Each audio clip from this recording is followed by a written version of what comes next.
And how nervous are you this morning, Steve? What do you mean, how nervous am I? When you hear the fine sounds of the church next door? It's actually kind of comforting to know that people are still worshiping in this time of crisis. I thought you said that the church made you nervous next to here. Well, yeah, I mean, the people coming in, I'm not exactly stoked on them touching the doorknobs, but I've been swabbing stuff down. All right. This is time for prayer. Call Ryan real quick, would you please? Brother Ryan. And good morning or good afternoon there, cats and kittens, as you're bundled into your homes. My name is Kirk Minahan. I host the show. Mike Geary joins me. Steve Robinson. Hello. Many guests today. A woman will fake or have an orgasm on there. We'll take some phone calls and spend some money. His number end 9880. I think so, Steve. Sorry, I just saved it the last time you sent me. I have Ryan, not Ryan Minahan.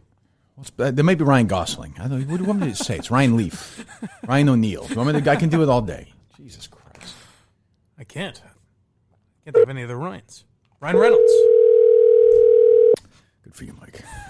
Good for you. Thank you. It's really working out for you. Well, this idiot has nothing else to do.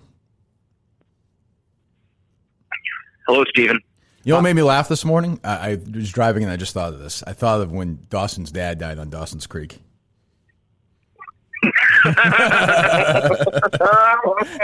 You guys don't even know this, right? No. So on Dawson's Creek, which is a show I didn't really watch, but is also famous because Cartman sang the theme song that time. Remember when he had his Trapper Keeper. Yeah, that's right. Yeah. He loved Dawson's Creek.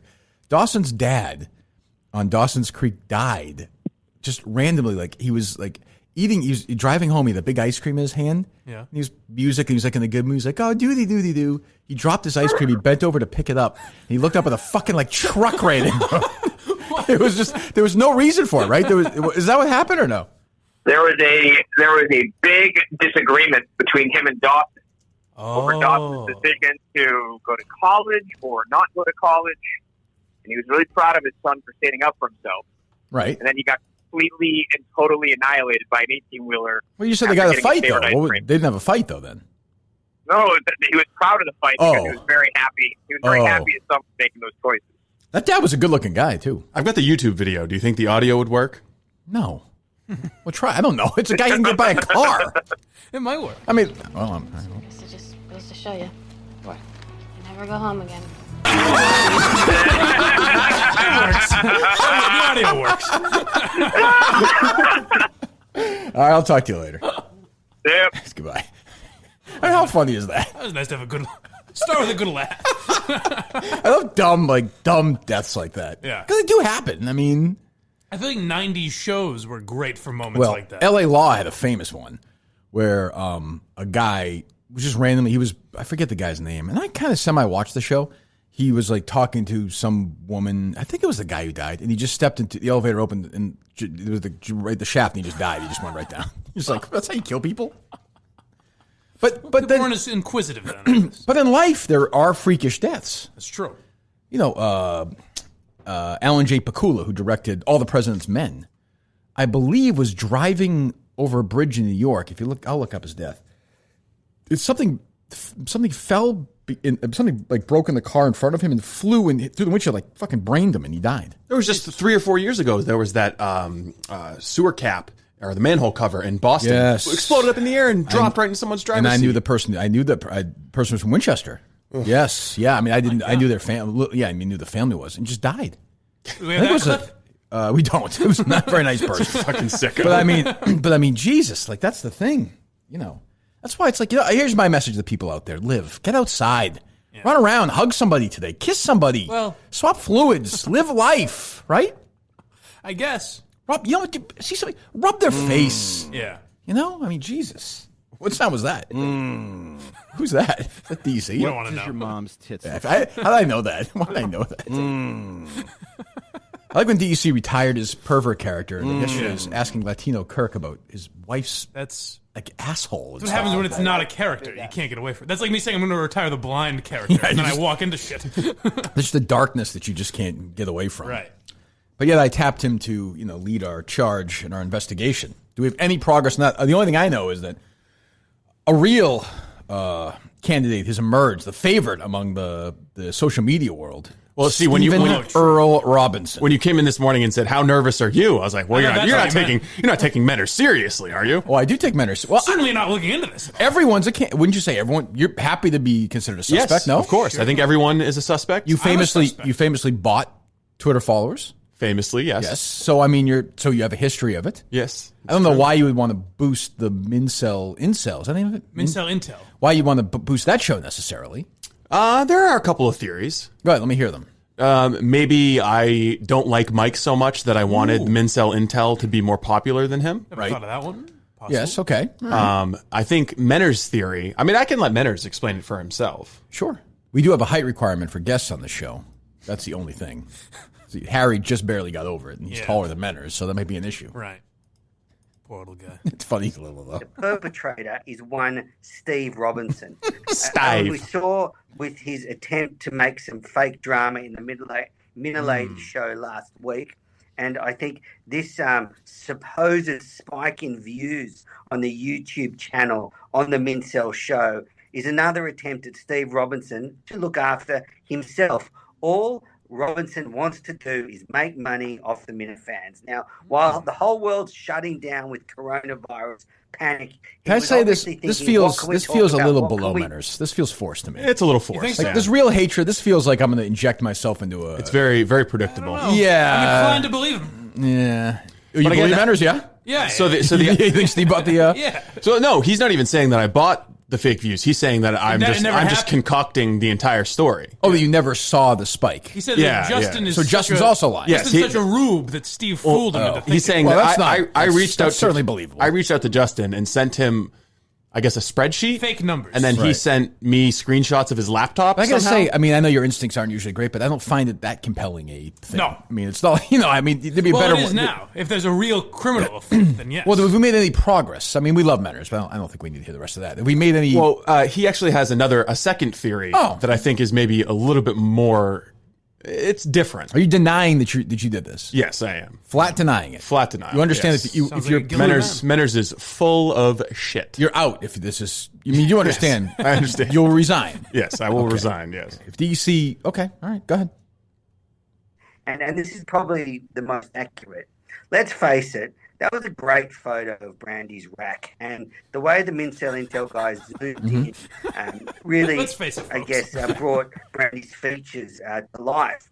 And maybe there's some kind of breast bot or tit robot or a boob monitor that goes through YouTube, and when people put up photos of, I don't even understand what the fuck he's talking about. See, how could you not like him? He's saying it was a tit robot. Yeah. Because there were boobs. There are bots. The views spiked. Who's Brandy? Blind Mike's groupie. Oh! I think he might be confusing the OGs with Mincel Intel. I don't even understand. The OGs are the one with the picture of her, right? Yeah. That's why I'm saying the one with the Photoshop. So I think he's a little confused. Yeah. Okay. Which is obviously Photoshopped. So that was done. So what is? I don't think it was Photoshopped. It was. What does it have to do with? It's good Photoshop. Then. Yeah, sure, whatever. What does it have to do with you? What does it have to do with buying? I don't understand. Well, he's saying that there's a boob robot that scans YouTube, and when it detects boobs, it causes views from Russia. He's saying it's possible that has nothing to do with Steve. There's not a lot of things that are actually below Menors, given his height, but this is one of the things actually below Menors. He's on the ground. Yeah, he's better than But this. Menors' two theories are that I invented the whole thing and that a boob robot detected boobs. I think he's onto something. I mean, listen, the first could be true, I suppose. I mean, I don't, but do you have evidence that, did you email something to Justin and say this is going on, or text him something and say this is going on? Do you have proof of the numbers? No, I didn't alert him to it. He alerted me to it. Does he have pictures of these numbers from all these different yes, the countries? screenshots of his laptop from the Google Analytics. He has those? Yeah. Okay, I've got them on my phone. So you'll give those over. You'll hand those over. Yes. You'll tweet them out. Yeah, I can tweet them out. That's a good move. I would do that if I were you. I mean, it's important to at least make your case. Yeah, people will still question the validity of those Sure. photographs, though. I mean, we can get Justin on. Justin's the one who really discovered all of this. Necessary. I don't think we're at that point yet. I've got a fun Friday. Yeah. I also have a list of theories that were DM'd to me by anonymous and non-anonymous sources. I'm open and excited to hear all. Theory 1. Alba is the culprit. Sure. Oh! I've heard that espoused as well. That's interesting. She's a deep state crazy leftist, is what I'm told. That's true. She's a big left loony? Oh, yeah. Oh, is she really? Not really. Well, which is it? I mean, she's definitely. She'll vote for a Democrat. Look at him squirm. I know. Well, this is not good. This is not good. Fellas. I don't know. Who knows? I don't know. Let's be reasonable. She wouldn't do that. Why would she do that? She'll definitely vote Democrat, but I don't know if I'd call her a loony. She's one of these broads Hold on a second. who thinks she gets to choose with her body, with her body. Exactly. Oh, Yeah. God. How does her being a left winger translate into buying fake views for the Mincel Intel people though? Let's find out. I don't know. But do they get? That's their only. That's the only thing that's all they said. have? Has this person done enough of a deep dive into her that she makes her political thoughts known on other social media forums? I don't think so. No. Well, I don't know. I mean, how would they know that? I think it was probably I've just said a it. guess. Oh, you have Yeah, here? I've said it. Yeah. You have? Oh, I didn't know that. I think Okay. so. Yeah. Maybe. Okay. But also she's. I don't want to say this too loudly, but foreign. That's true. Yeah. That's true. That's true. Certainly a suspect. I said, somebody asked me, I jumped on AMA for a Discord for a quick AMA yesterday. And somebody asked me the YouTube show I'd most like to see. And I said, I wanted to see Mike with Alba's parents hosting a show. Well, of course, yeah. I mean, just the awkward level will be off the charts. It'd be on so many levels.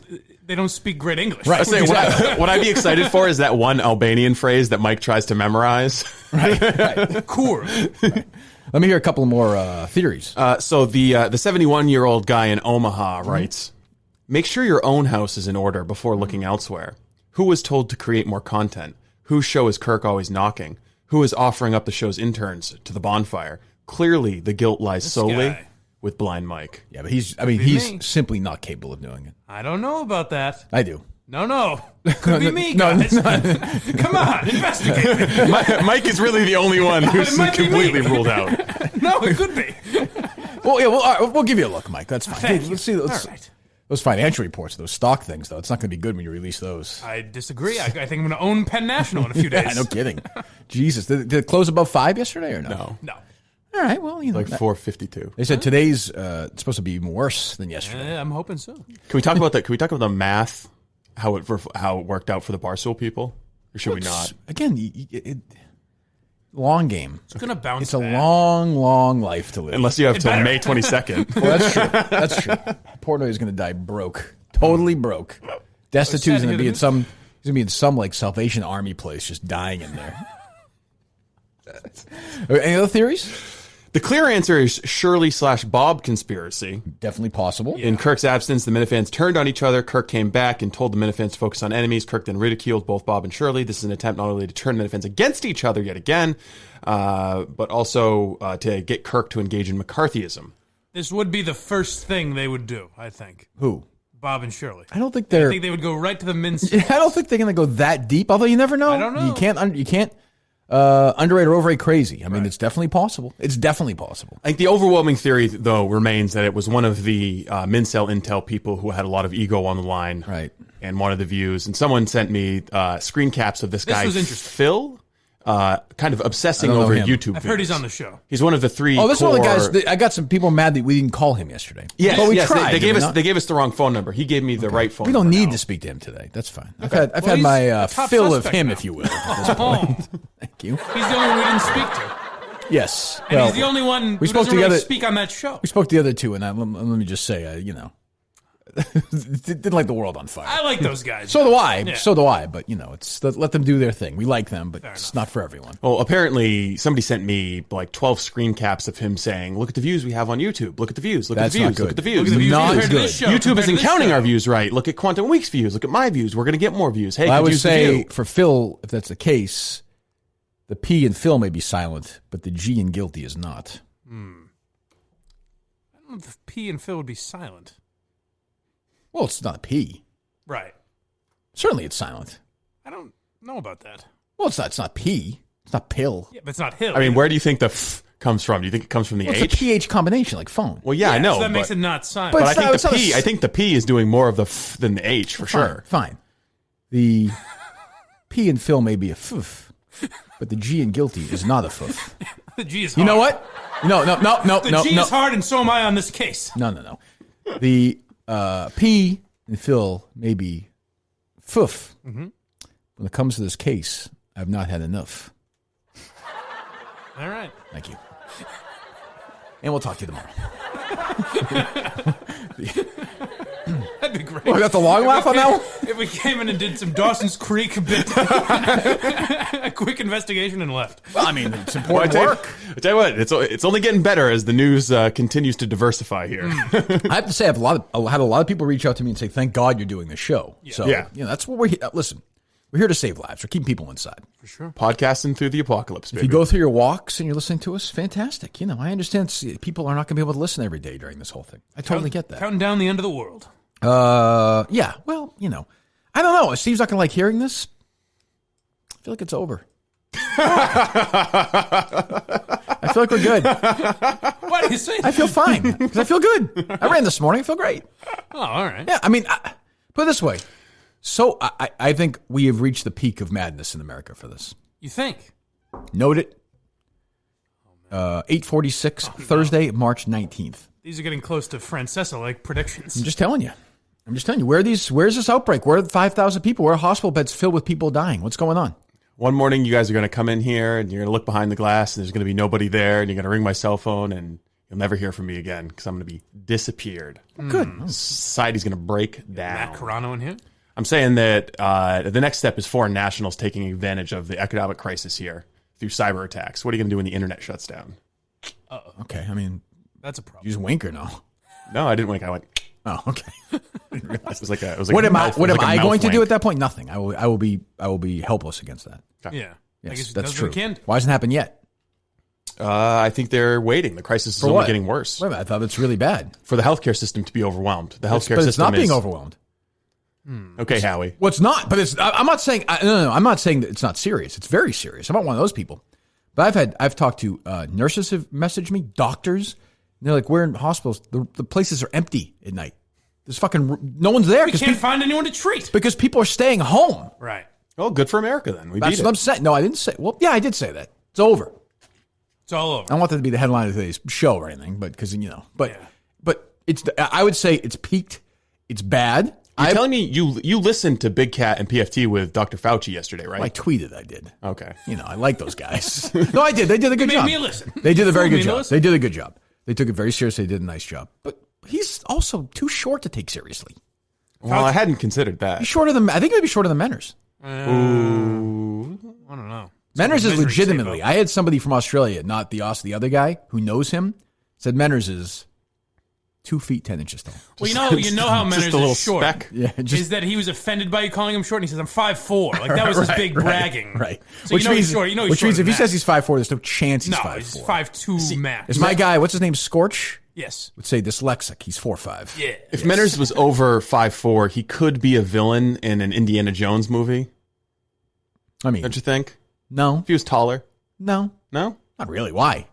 Just because he's kind of got that. He's Australian? Yeah. He's got, like the evil foreigner aspect to him.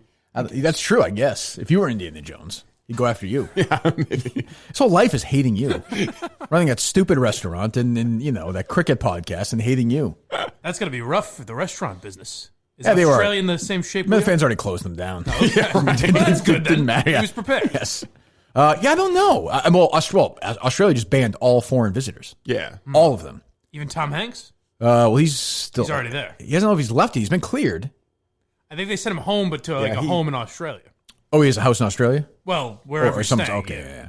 What's he doing there in the first place? A fucking Shooting idiot? A movie, I would imagine? I don't know. Guest appearance on Menner's podcast? Could be. It's possible. I mean, things were already kind of bad at that point.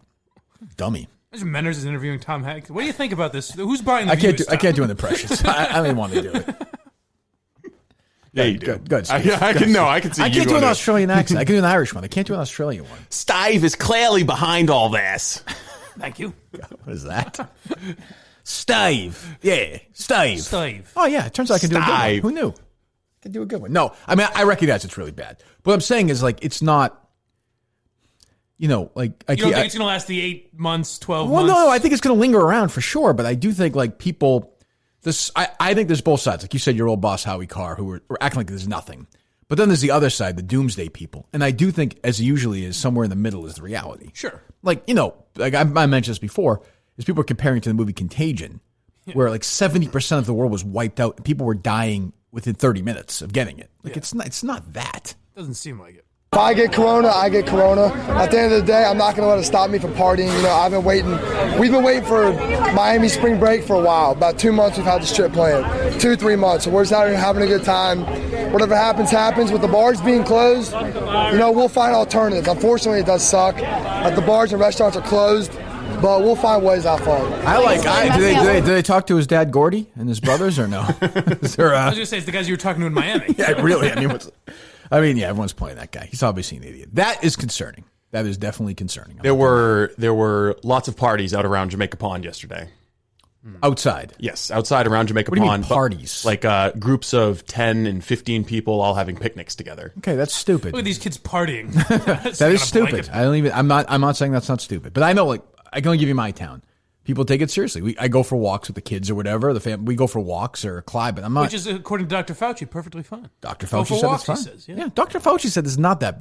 Quote from Dr. Fauci at PMT. Yeah. Not a big deal. Don't worry about it, he said. So it's like having a mild cold. Yeah. Yeah. He said corona schmarona, I think he said. Yes. I believe is what he said. No, I mean, you know, but what's left? I think we're in, like, now from a news cycle where we've been sort of hit the wall with corona, don't you think? Well, yeah, but is there been a story in the last day or two you've said, holy fuck? No. Kevin Durant got it. Yeah. And I said, my God. Okay, why do you keep calling this the Chinese virus? There are Steve's reports obsessed of with this. dozens of incidents of bias against Chinese Americans in this country.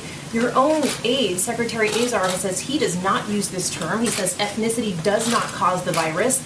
Why do you keep using this? A lot of people say it's racist. It's not racist at all, no. Not at all. It comes from China. That's why. It comes from China. I want to be accurate. Yeah, please. Sounds like Mad Dog. Well, I think we'll hear from later. I have great love for all of the people from our country, but as you know, China tried to say at one point, maybe they stopped now, that it was caused by American soldiers. That can't happen. Gets his revenge. And he says, now, well, I'm president, which I thought was kind of a tough guy. It really he said we're at war right now. He feels like he's a wartime president. Yeah. The war against corona. Which he said was nothing 2 weeks ago, but that's okay. What happened with this Kevin in the Morning show?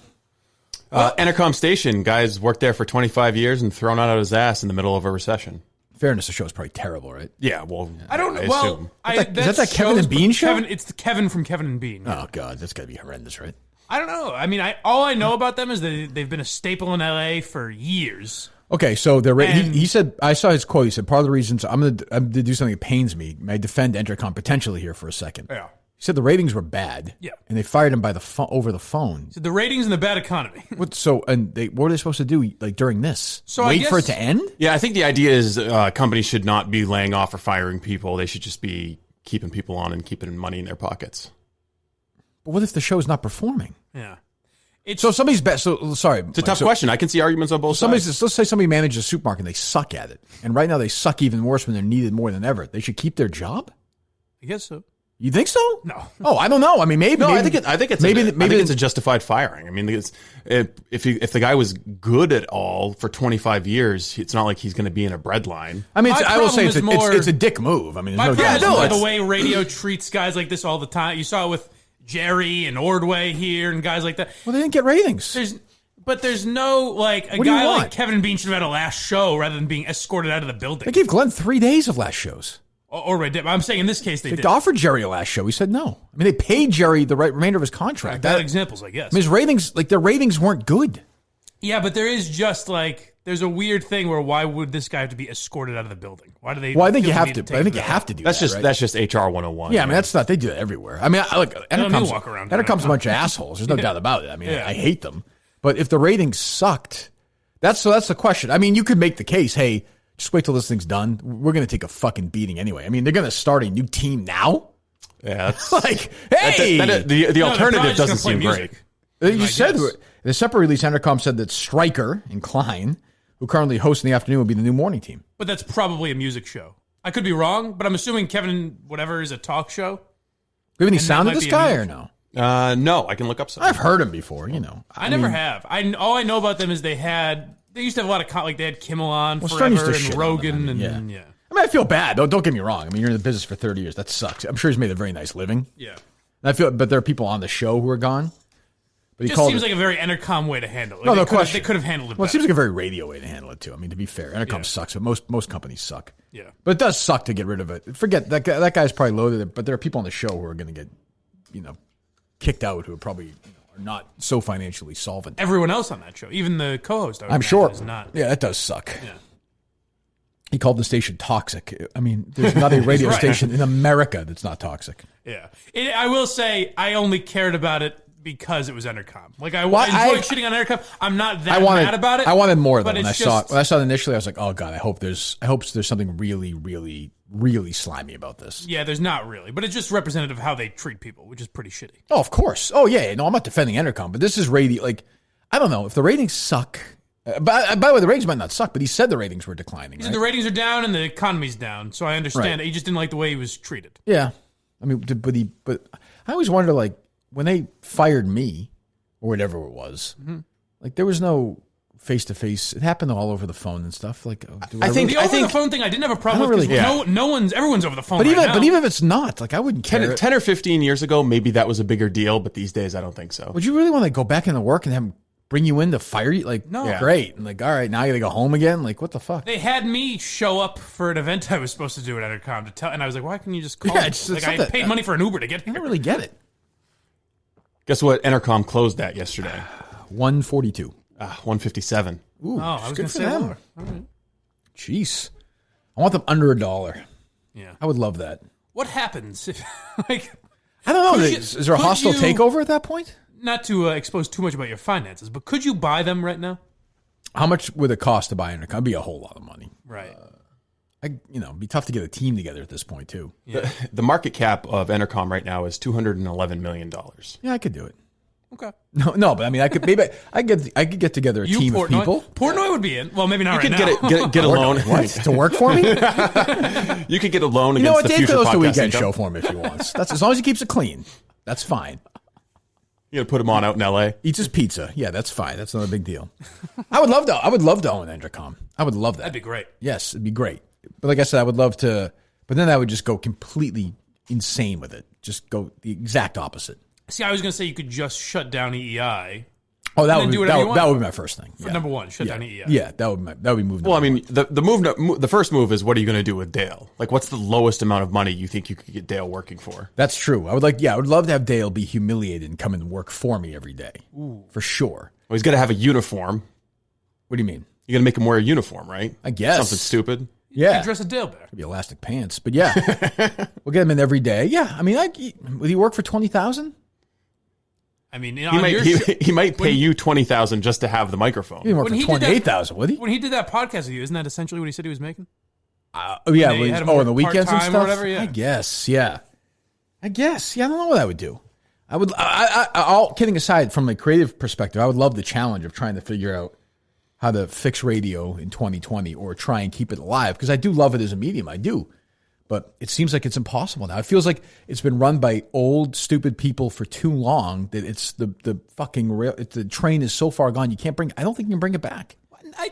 I think you would have you do a show, Kevin do a show, Barstool people or whatever. Yeah, but even that's one station and the intercom, even then, why wouldn't you just syndicate a bunch, just get a daily lineup and syndicate it across all the towers? I think it's too late. That's the only way you build up radio.com, and that's actually worth something. But then 25-year-olds are turning on their radios during commercial. No fucking chance. It's too late.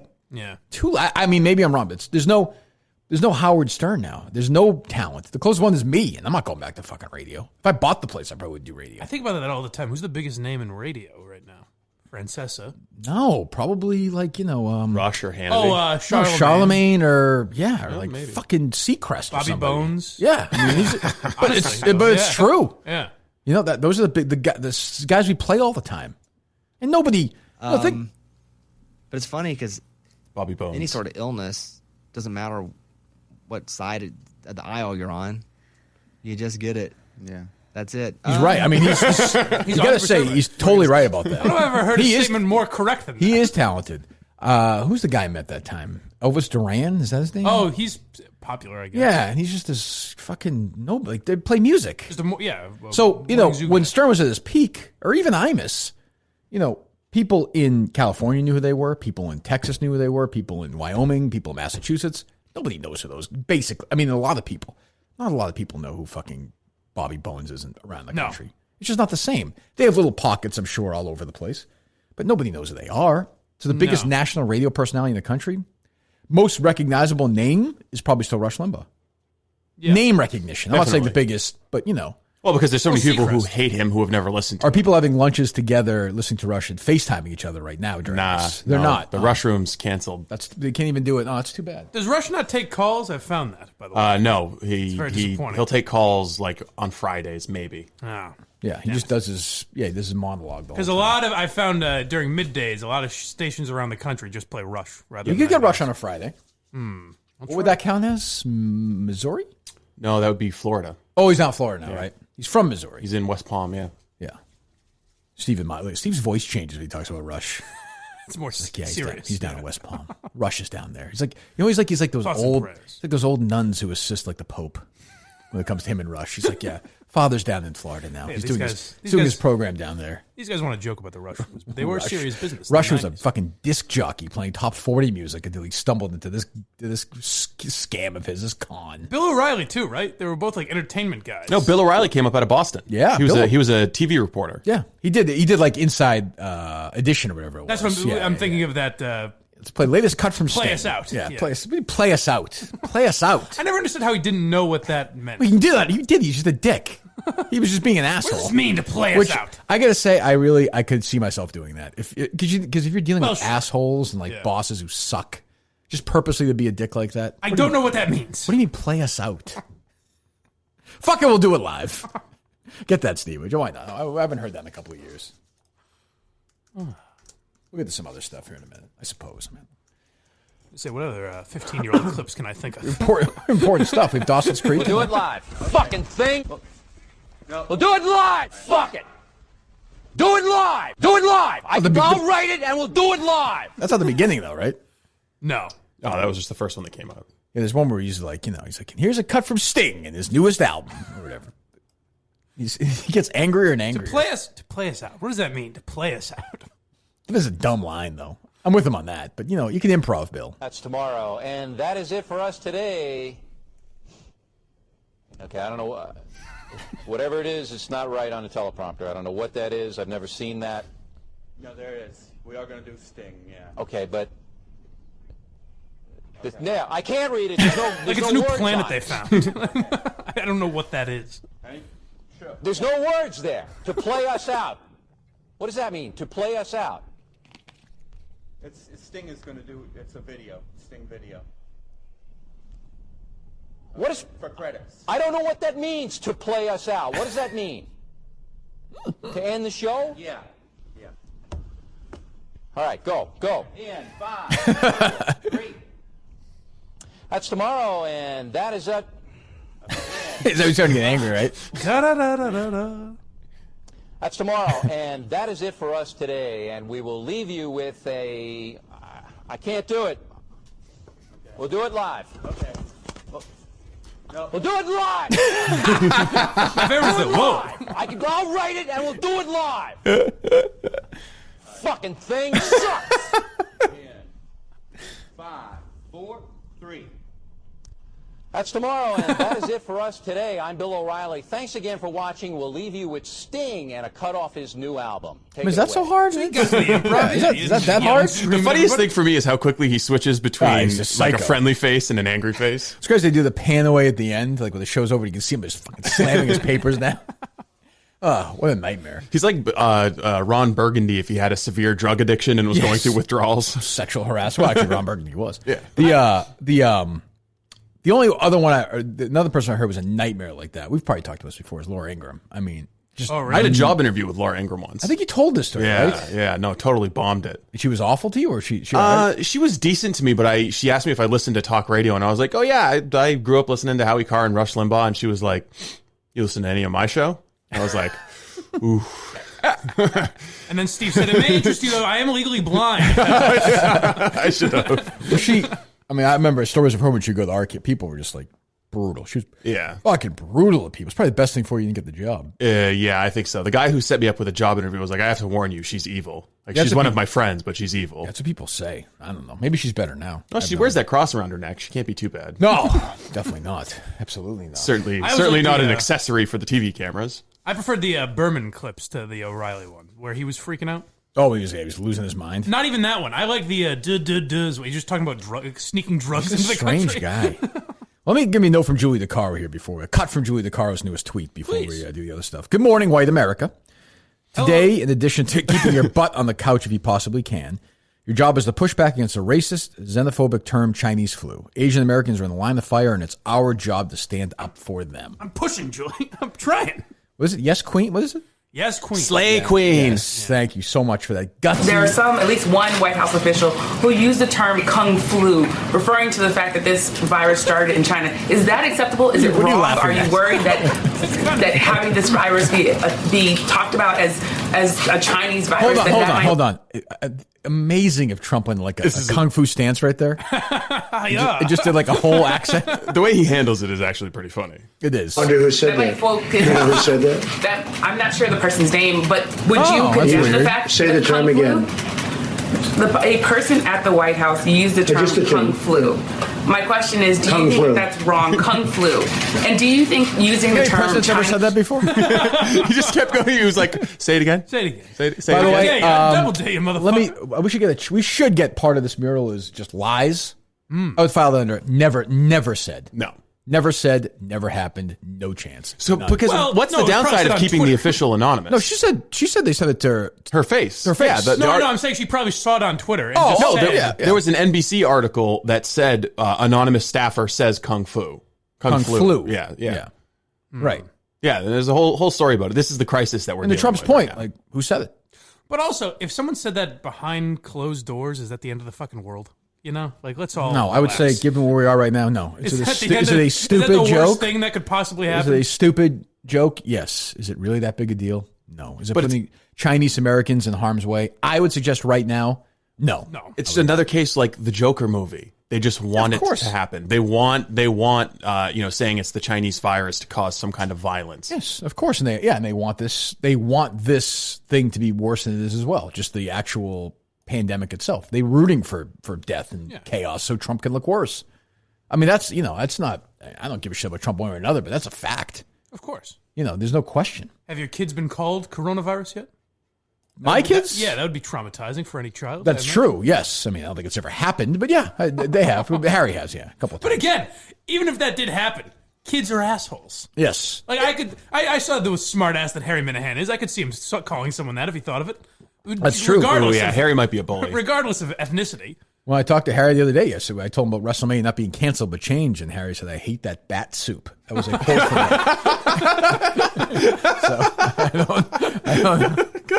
He shook his head. He said, he wasn't even kidding. He said, I hate that bat soup. Just said it under his breath. He did. And I said, well, we all do, Harry. We all do. Spraying Lysol after his shits? Yes. Oh, no, not Lysol. Febreze. Yeah. Fucking. I told him, I said, I'd rather you leave the shit in the toilet. That is pretty interesting for a 7-year-old to do, though. Well, he shares a bathroom with his sister. That's what I'm saying. It's almost too respectful for a kid that age. You haven't taught him the quick flush? Oh, he should know. Yeah, he's learned from me. He reads while he shits. He's got the paper out. I wash my hands now. This fucking globe. Hey, Dad, have you seen this? That reminds me of something. Have you seen this Cullen column? Yeah. He's always out of that family circus. What are they up to next? I was thinking of this today because I did this morning in my run. I do it every once in a while. It's funny you mentioned the globe.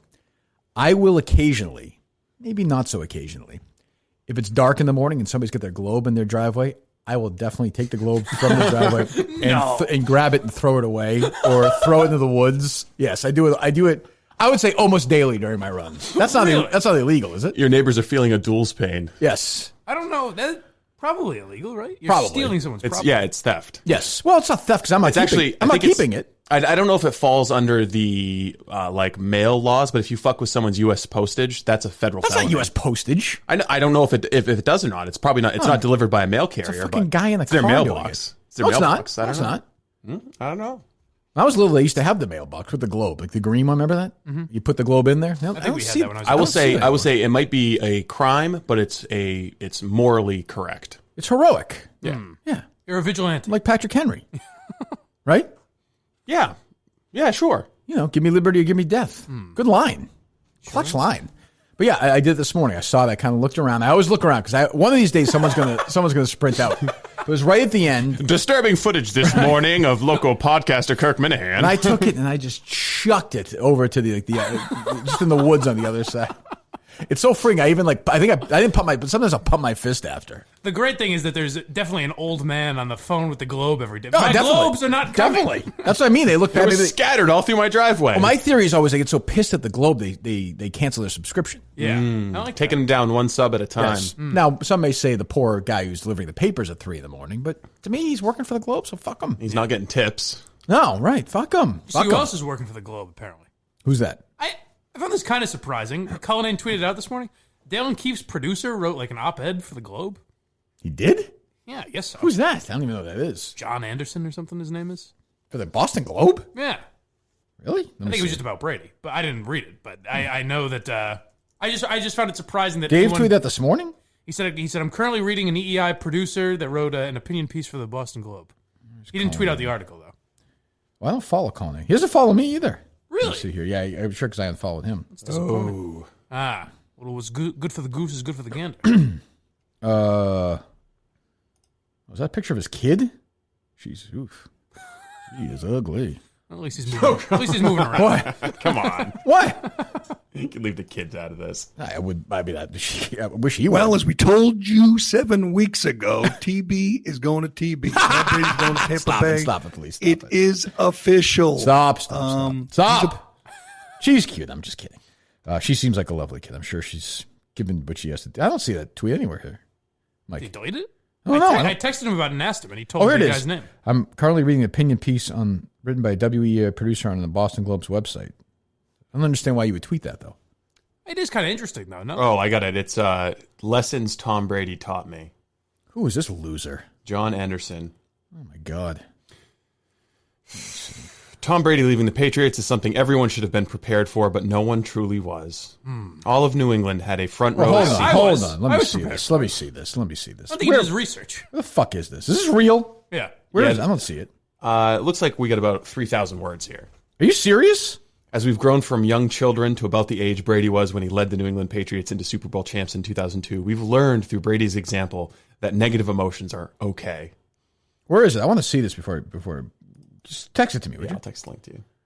Who wrote this? I've never heard of this. John Anderson. That's how out of it I am. I wonder if he's a full-time. I know he works for Dale and Keefe, I guess, but I don't know if he's full-time. Yeah. What a loser.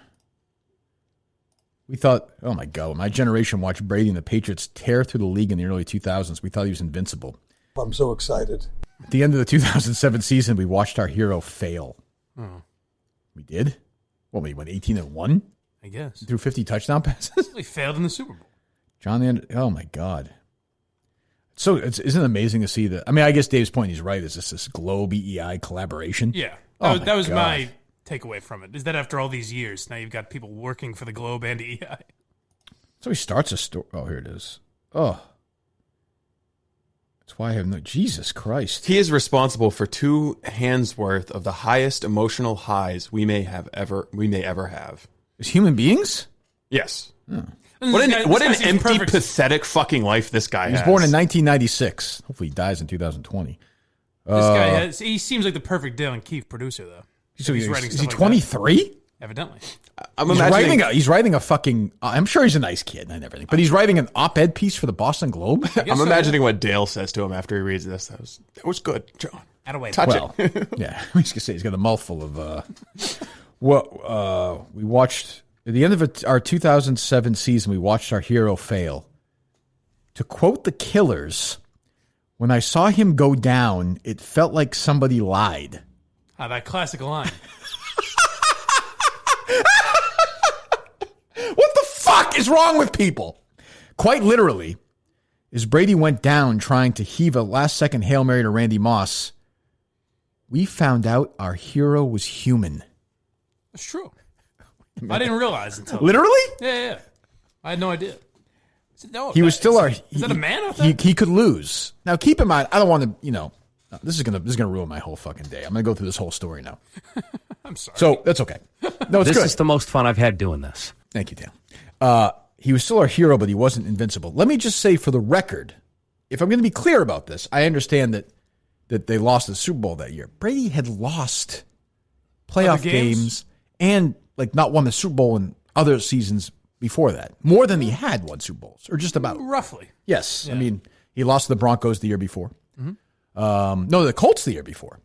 To the Broncos the year before that. Yeah. 2002, they didn't make the playoffs. No. I know they won 3 times. So they won 3 times and lost 3 times. Right. So I'm just saying, at that point... One year they won 9-7. The year they didn't make the playoffs, they won 9-7. Put it this way. So we'd seen them lose. I met Brady in 2000. I don't mean to upset John Anderson. I met Brady in 2005, April of 2005. And I said, do me a favor. Just do me a favor. Can you just go fly in the sky for me real quick? He said, Kirk, I can't do it. I'm human. I said, Tom, cut the shit. We know. Nothing you can do with your eyes so you can get fight. You can blow something up for me, would you please? He said, Kirk, I can throw a football really well, but my parents were human beings and they conceived me and I was born. Have you seen the footage of me running a 40-yard dash? You see me with my shirt off at the combine? I'm a human being. And that makes me sad. And I said, Tom, that makes me sad as well. Really? You thought he was a superhero? You thought he had superpowers? I mean, really, Florida should be doing this story. By the time the loss to the Eagles came in February 2018, I had learned the world was a cruel place and didn't need Brady's shortcomings as examples. I think he's being purposely ridiculous, maybe. Oh, I don't. He produces for Dale Arnold. That's true. You make a good point. What a fucking loser. At least I was doing S.E. Robinson on the Tom Hartman show when I was 23. Tom or Thom? Thom.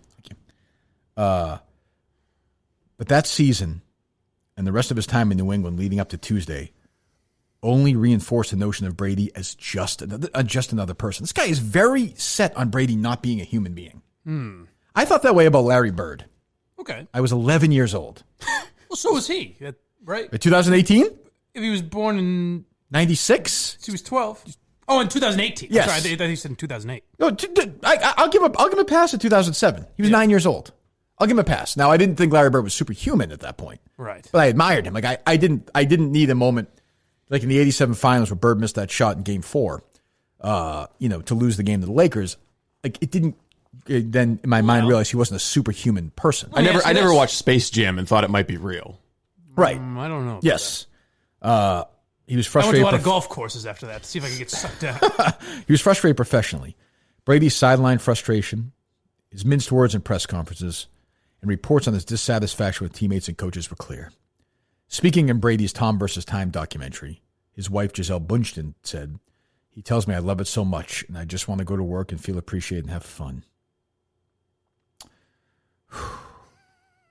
I mean, it's... Some fans will undoubtedly turn on Brady for leaving the Patriots. Others will let their fandom follow him to his next destination. Some will find the middle ground. I will purchase real estate on this high horse. Be appreciative of the lessons and memories. High horse. We're going to find out, I guess. Shut up for a second. I'm sorry. Jesus. I can't imagine. Can't imagine what he's going to say after cynical, this. blind prick. Maybe you'll learn something. All right. Be appreciative of the lessons and memories Tom Brady gave you. He is, as Steve Robinson said, responsible for 2 hands worth. What an odd phrase that is. 2 hands worth of the highest emotional highs we may ever have. Other parts of the country have nothing close to that, and they never will. We'll never have it again because it's not going to happen again. Tom Brady is never going to happen again. Thank you, Tom. He's right. But I don't even understand it. The high horse is not. It's that would be the middle ground. What do you mean? He's still a Patriots fan, and he still likes Brady. He said some people are going to find a middle ground. Not him. He's on the high horse. We might just have to recognize that John Anderson is not the most coherent or competent writer. How is this possibly allowed in the Boston Globe? Because it's from their buddy EEI. I think but they hate the Patriots. Their deal the past couple of days is if it has Tom Brady in the title or coronavirus, hit publish. If Brady got coronavirus, it would have been the biggest, they'd love it. Biggest story ever. it's something everyone should have been prepared for, but no one truly was. I was ready. I think everybody was. I was ready. I spoke to no one who was surprised. No. Not a single person. No, not really. All of New England has a front row seat to every shred of information. Every report that painted somewhat of a Jackson Pollock's canvas of information, but displayed a clear message. Tom Brady is, what the fuck is he talking about? I feel bad for bringing up this poor kid's writing. Just a young upstart. Call the Greg Hill number and see if we can get John Anderson to, you know what I mean? Because he produces the midday show, so maybe he's around. Can you just call? We're not going to tell this guy who we are. Yeah, just say we're looking for John Anderson. Yeah, we're going to say we want to talk to him about his story. We're just going to lie about what show we are. Not going to fucking sue us. They have no money. There we go. Right? Yeah. Sure. We'll have tape. You may not be able to call. Welcome to Verizon Wireless. Your call cannot be Oh, you sure you dialed the right number? 617-779-7937. Yeah, they're probably taking calls on like Stevie Blocked. You know. Yeah, but maybe the Lions focus are probably looking for like coronavirus theories or something. Yeah. I got to talk to this guy. Unfortunately, I know a bunch of people. Welcome to Verizon. Yeah.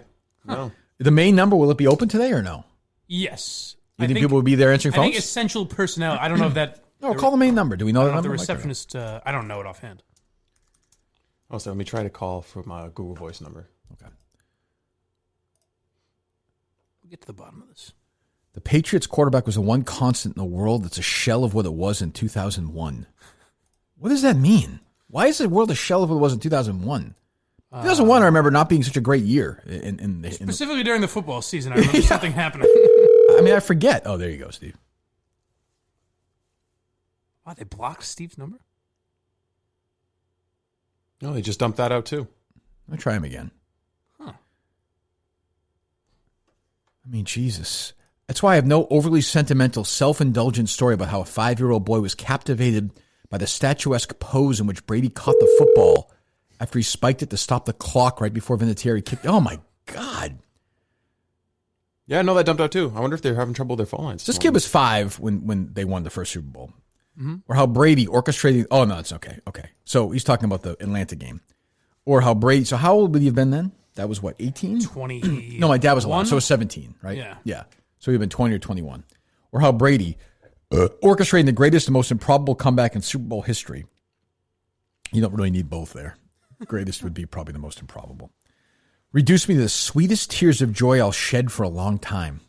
Sweetest. This fucking asshole was crying after that comeback? Evidently.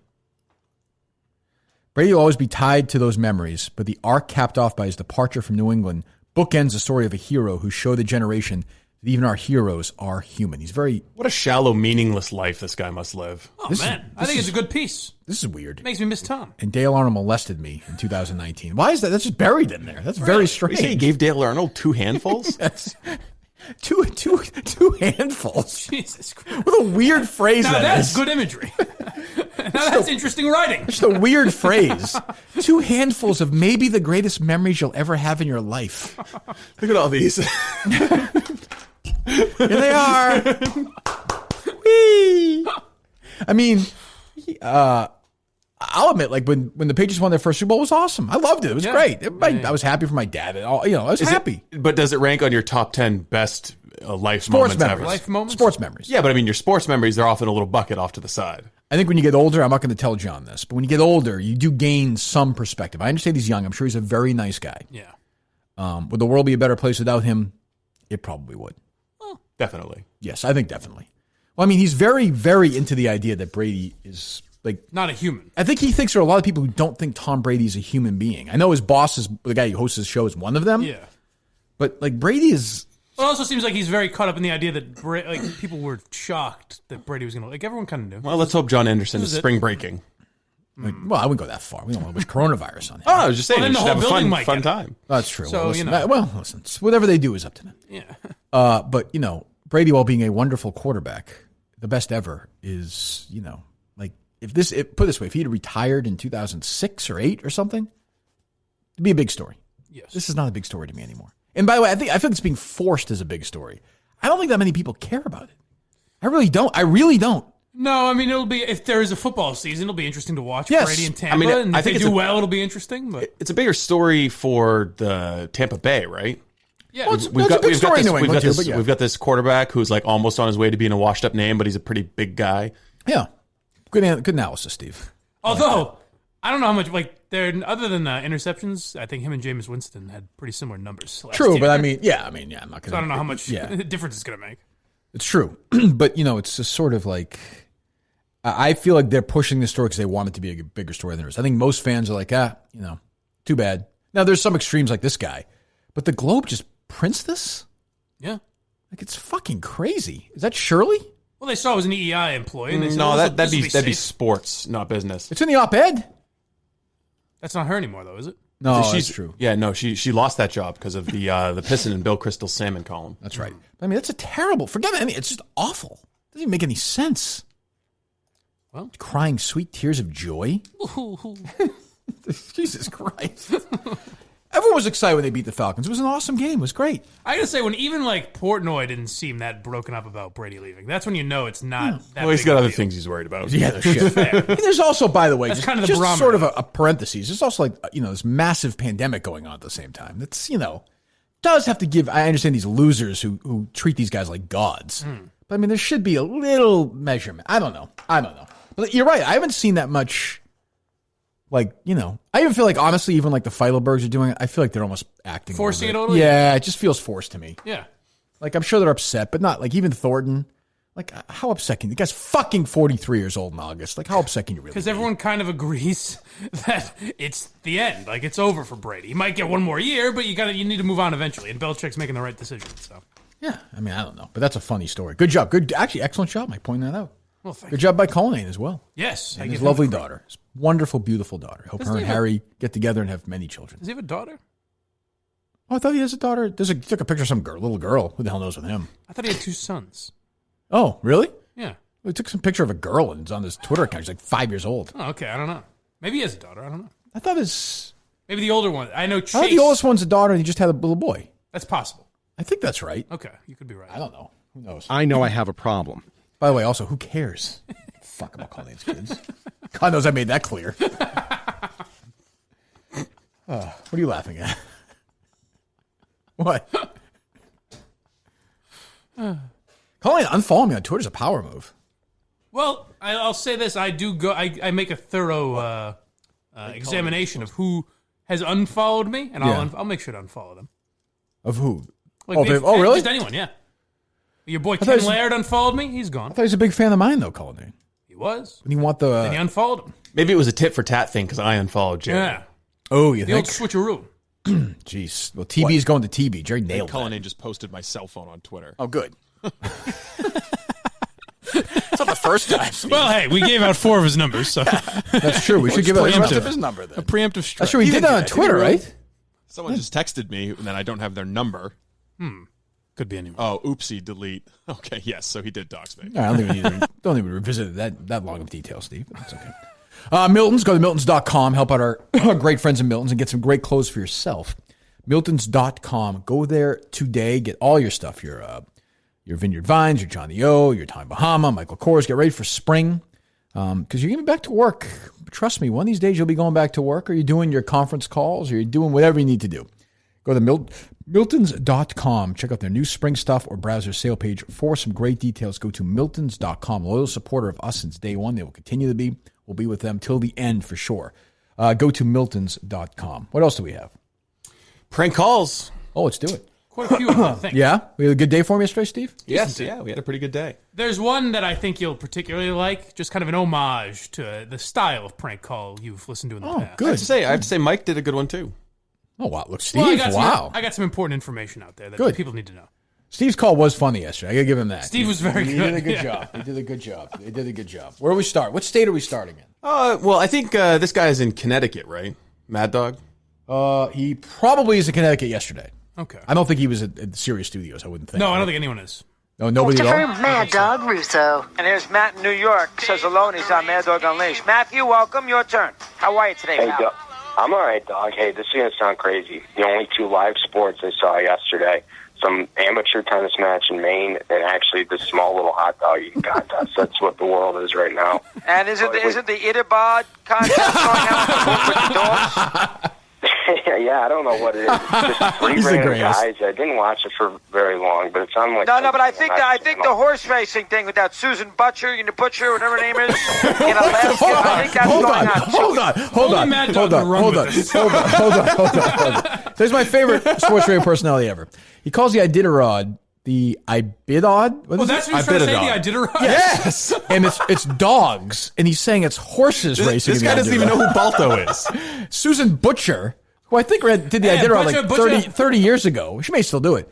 So according to Mad Dog, groups of horses are just running through the snow in Alaska. Well, they call them the camels of the Arctic. Let me hear the start of that again. Who is that? Is that Matt from Providence or no? No, it's not. It's just some random guy. Okay. Russo. And here's Matt in New York. Says alone he's on Mad Dog Unleashed. Matthew, welcome. Your turn. How are you today, Hey, pal? I'm all right, dog. Hey, this is going to sound crazy. The only two live sports I saw yesterday, some amateur tennis match in Maine, and actually this small little hot dog contest. That's what the world is right now. And isn't the Itabod contest going on with the dogs? You said dogs I don't know first. what it is. It's just three random guys. I didn't watch it for very long, but it's on like. No, but I think the horse racing thing with that Susan Butcher, whatever her name is. By the way, hold in on. Alaska, I think that's going on too. You Yes. care about that? To be fair to Mad Dog, he doesn't know the name of it. He doesn't know the animals for sure, but he does know Susan Butcher, who's still in it. Butcher. Susan Butcher, who died in 2006. Why would it be Butcher? Has it ever been pronounced? Butcher. When has it ever been pronounced? That feels like Butcher to me. I don't know. Ashton Kutcher. Is he not the greatest though? I mean, seriously. Hold on. Sorry, Steve. But like, compare him to Francesa. Like, how much fun is fucking Mad Dog? We got to have him on now. Because Mad Dog, and if you told Mad Dog he was wrong, He he'd would laugh. laugh. I guess I was wrong. What are you gonna do? What do I know? I'm a dummy. Butcher, Idibod, dogs, horses. You don't know how happy that makes me that cross pollinated like that. You gotta give him credit with that. Listen, I've been talking to some people today. Just texting who are in politics. They're reading me the Scary Act. They think this is going to be forever. And everything else. I still don't buy it. I think eventually we're going to get sports back. I don't think it's going to be the Memorial Day. But I do think we're going to get sports back by the end of May.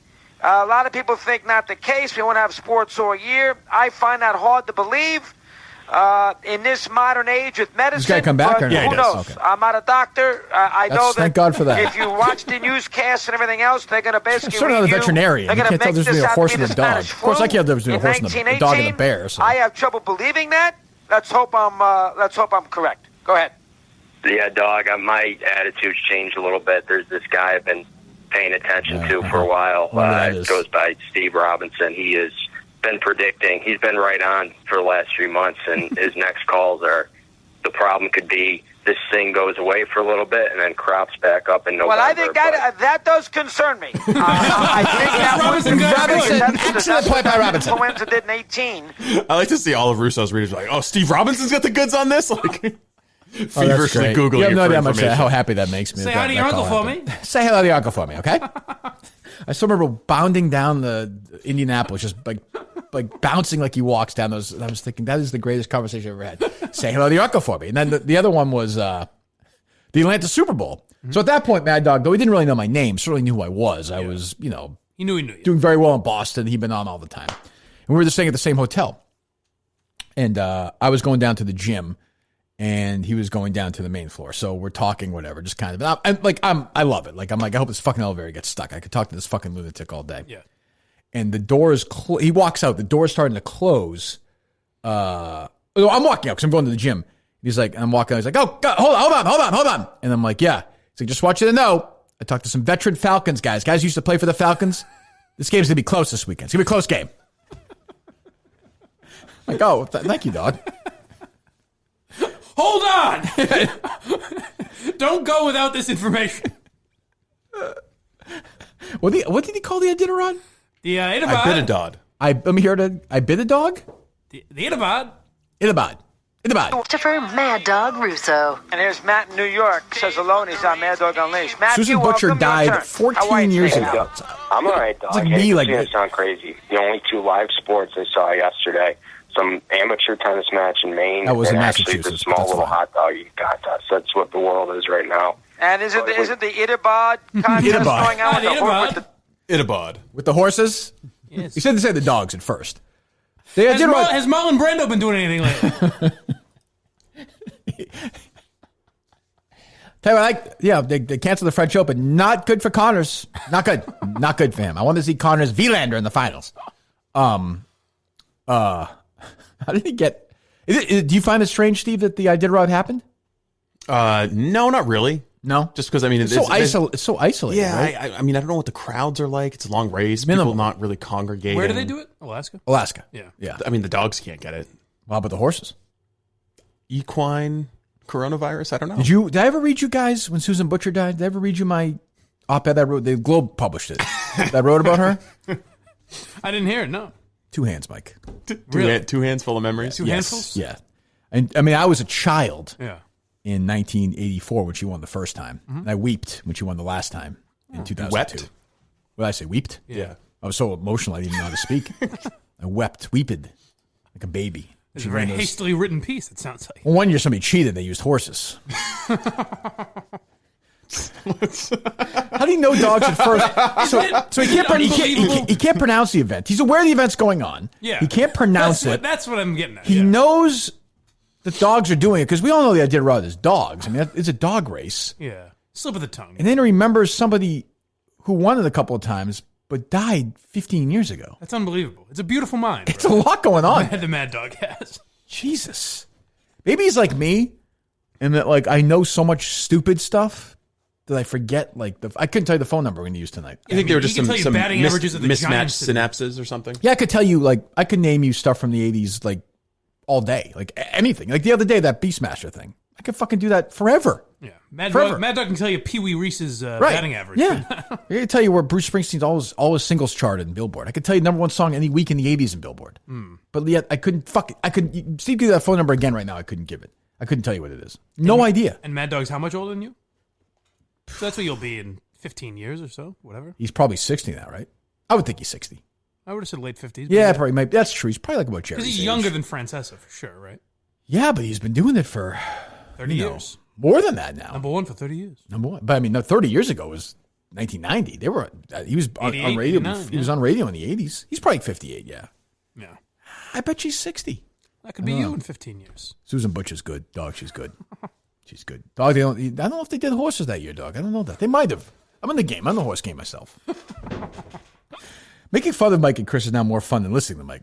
If Mike and Chris came back, it wouldn't be that. I don't think it'd be that great. It about a crane on the line. Although I like to hear them like once a week on like Sunday nights and like WABC in New York. That'd be perfect. That's what they should be doing. But now I don't think it would be as good because it would be too much like their buddy. You're like, oh, we're showing how much we like each other, kind of a thing. And also, I think the aspect of that show that worked for them was that Francesa was the cool, like he made fun of Mad Dog all the time. Oh, really? Yeah, that was the dynamic. I never knew that. Yeah, Russo was like the boob, and Francesa was the know-it-all. Yeah. Oh, I knew that. Like he was. I've known Kraft since he bought the team because Bill was up there when Bill Parcells was up there when Kraft bought the team. Bill had been there a year before Kraft even bought it. When Orthwein still owned it, Bill took over, and then Kraft came aboard in what was Bill's second year as the owner. So I knew Kraft from the day he got there. Okay, is that relevant? So I've known him a very long time, and I think I know him fairly well. And I do believe you think that. I think I know him fairly. How was that relevant? I knew how he felt about Brady, so I always felt there would be the time. Hold on. So I know Bob Kraft minimally, and he's reached out to me a couple of times, and whenever we see each other, he knows why. He's very nice to me. Sounds like you know him pretty well. Not that well. My brother Ryan I'm just picking doesn't know him at all. Right. Never met him, I don't think. I'm going to guess Ryan knows what Bob Kraft thinks of Tom Brady. Yeah. I'm just going to guess that he likes Tom Brady. He's appreciative of what Tom Brady has done. I feel like Brady has been a good investment on that 199th pick. The best part is that when Francesco wraps this up, he says, and that's from a guy that knows him or something. He says Does he really? Something like that, yeah. Let me hear it. What was going on with Brady and Belichick, that he would say to Tom, if I can make this work, do you want to come back? And that's why he was quick to say, Tom really didn't want to come back. Tom really wanted to be a free agent. I really think money was an issue here, too. Come on, Mike. I think the Pats and Belichick put a worth on what they thought Brady was worth now, and they weren't going to go past it. I'm sure Brady found that somewhat strategy insulting. for a sports But organization. if he had really said, hey, I need you to work with me here, I think Kraft would have. I believe that because I know how Kraft feels about Brady. So that didn't happen. So I'm sure it was hard for Kraft to let Brady go. Right. I know how he feels about him. He likes him. Yeah. So long pauses, Mike. Surprising. Jeez. There you go. Thank you for the insight, Mike. Because you were friends with a guy who worked for Kraft 30 years ago. That's very helpful. I'm sure he talks to Kraft all the time. Well, he also used to park Fred Trump's car. Yeah, exactly. Yeah, the limo driver would jump out. And Trump's good friends with Kraft, so there's a connection. It is very strange that Fred Trump would, is that his name, Fred Trump? Yeah. Fred Trump would drive his own limo in there and have Francesca. I still find that unusual. Hey, the keys, kid. But the guy really enjoyed the driving experience. Limo driver, the easiest job in the world is Fred Trump's limo driver. Never has to drive the car. Just stays home. Just a case. Thank you, Mr. Trump. A young kid parking limos. Well, I think we can successfully cross Connecticut off the list then. Yes. For sure. So what do we have? Off to Arkansas. No, I'm sorry. We have Delaware. We have Delaware, Pennsylvania. Delaware, Pennsylvania. And Connecticut. That's all we got yesterday. And Connecticut. Now we have Connecticut, yeah. All right. Get to work, Twitter guy. I want an updated. Now, that guy was not talking about the coronavirus at all. What guy? The Mad Dog call. Oh. Yeah, he was. Well, I mean, he was talking about the coronavirus. At the end, he wasn't giving bad information. He started talking. Oh, that's true. Yes, yeah. I'm sorry. Yeah. I'm sorry. You're right. Here's I Arkansas. forgot. Not for everybody. If you're in good health, come on into the store. But if you are an elderly person and don't feel comfortable about getting out, they said call them. Okay, they'll take care of you. So back to the phone and Good Morning Trading Post. Hey, good morning. I got a couple of items for sale. Hold on. This is the one I thought you would like. Hold on. Do I hear a Boston accent there? You do. Okay. Do I think I know who this is? You do. Yes. Is this a nice nod to might be a Cantonese accent? So it's a trading show. Post. Yeah. With everybody being home, I've got a set of kids' golf clubs. They're a little bit used. They've been hit on the hosel quite a bit by my own kids. Okay. But I have no idea what the hosel is, but all they talk about hitting the hosel. I don't know if it was either Kirk, Ryan, or Adam that did that, but one of them destroyed them. Just looking for $20 for those. It's reasonable. Complete set of golf clubs? Excuse me, it's missing an 8-iron. So 8-iron is already gone. Okay. Everything else is there. Okay. All right. Two through woods. I also have a Sensei Nathan nunchucks. Hold on. I knew you would like this one. So Harry Sensei Nathan designed his own line of nunchucks? Yeah. I didn't realize He's that. selling nunchucks. Does Harry have a pair of those? Well, evidently he does. They're being sold. Well, there was a lot of controversy. Harry wanted to have that at his birthday party a couple of years ago. It seemed like the pussy generation parents didn't want that like to it? do. Let's go back to this gentleman who's just trying in this trying time. I'm not sure this ties into the coronavirus, but I'm willing to. No, he's trying to get liquid. He needs cash. Right. I was going to say all his assets are in golf clubs with broken hosels and nunchucks. Well, Steve, you can just go to the ATM machine and take money out, right? There's money available at banks, isn't there? Yep. What do you mean? Yeah. There is? Yes. Okay. Well, I didn't know. I don't want anybody to start panicking. Go ahead. 8-iron is already gone.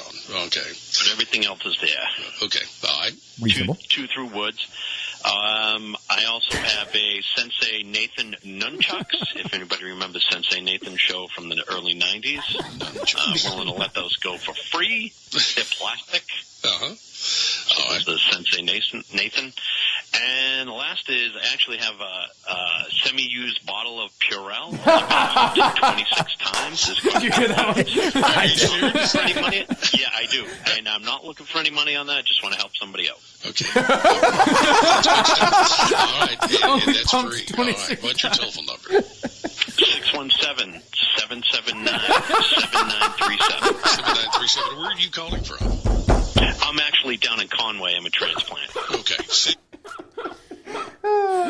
I just pray that someone out in Arkansas called that number and the EEI call screener picked up and they were like, yeah, I'm looking for that bottle of hand sanitizer. Only 26 pumps missing. Looks like a good deal. Has anybody bought the nunchucks yet? Well, that's a great one. Now, how extensive is the damage to the hosels? Did Sensei Nathan sign those or no? That's a great call.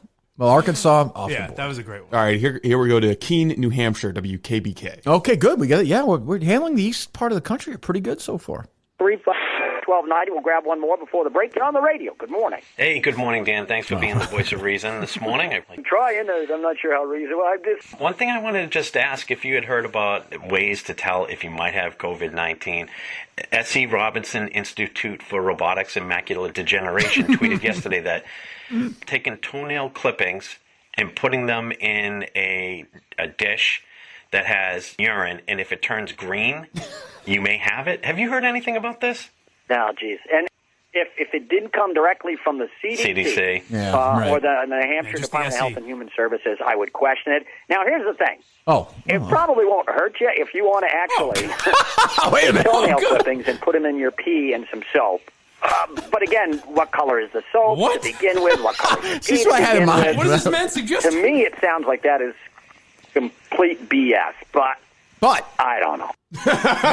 We don't know. Who's the gentleman who's hosting the show? I don't know. It's the KBK morning So show. he's saying you should put the clippings in there and urinate and find out, but the color of the soap may affect the. Yeah, you're gonna want to do clear soap. I believe that would be Dan Mitchell. Good morning with Dan Mitchell on WKBK. Oh, good morning, Dan. Yeah. It sounded almost fake. 'Cause So he's he on goes, right now, or no? I might be off by now. Oh, it's too bad. What were you saying, man? It sounded fake just in the way that he starts. He goes, talk radio in New Hampshire.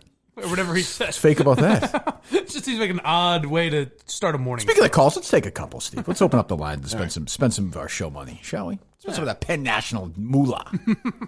Tweet it out. Let's hear from a few people. This may be a more sound investment than the one I'm making. Yes, I would say.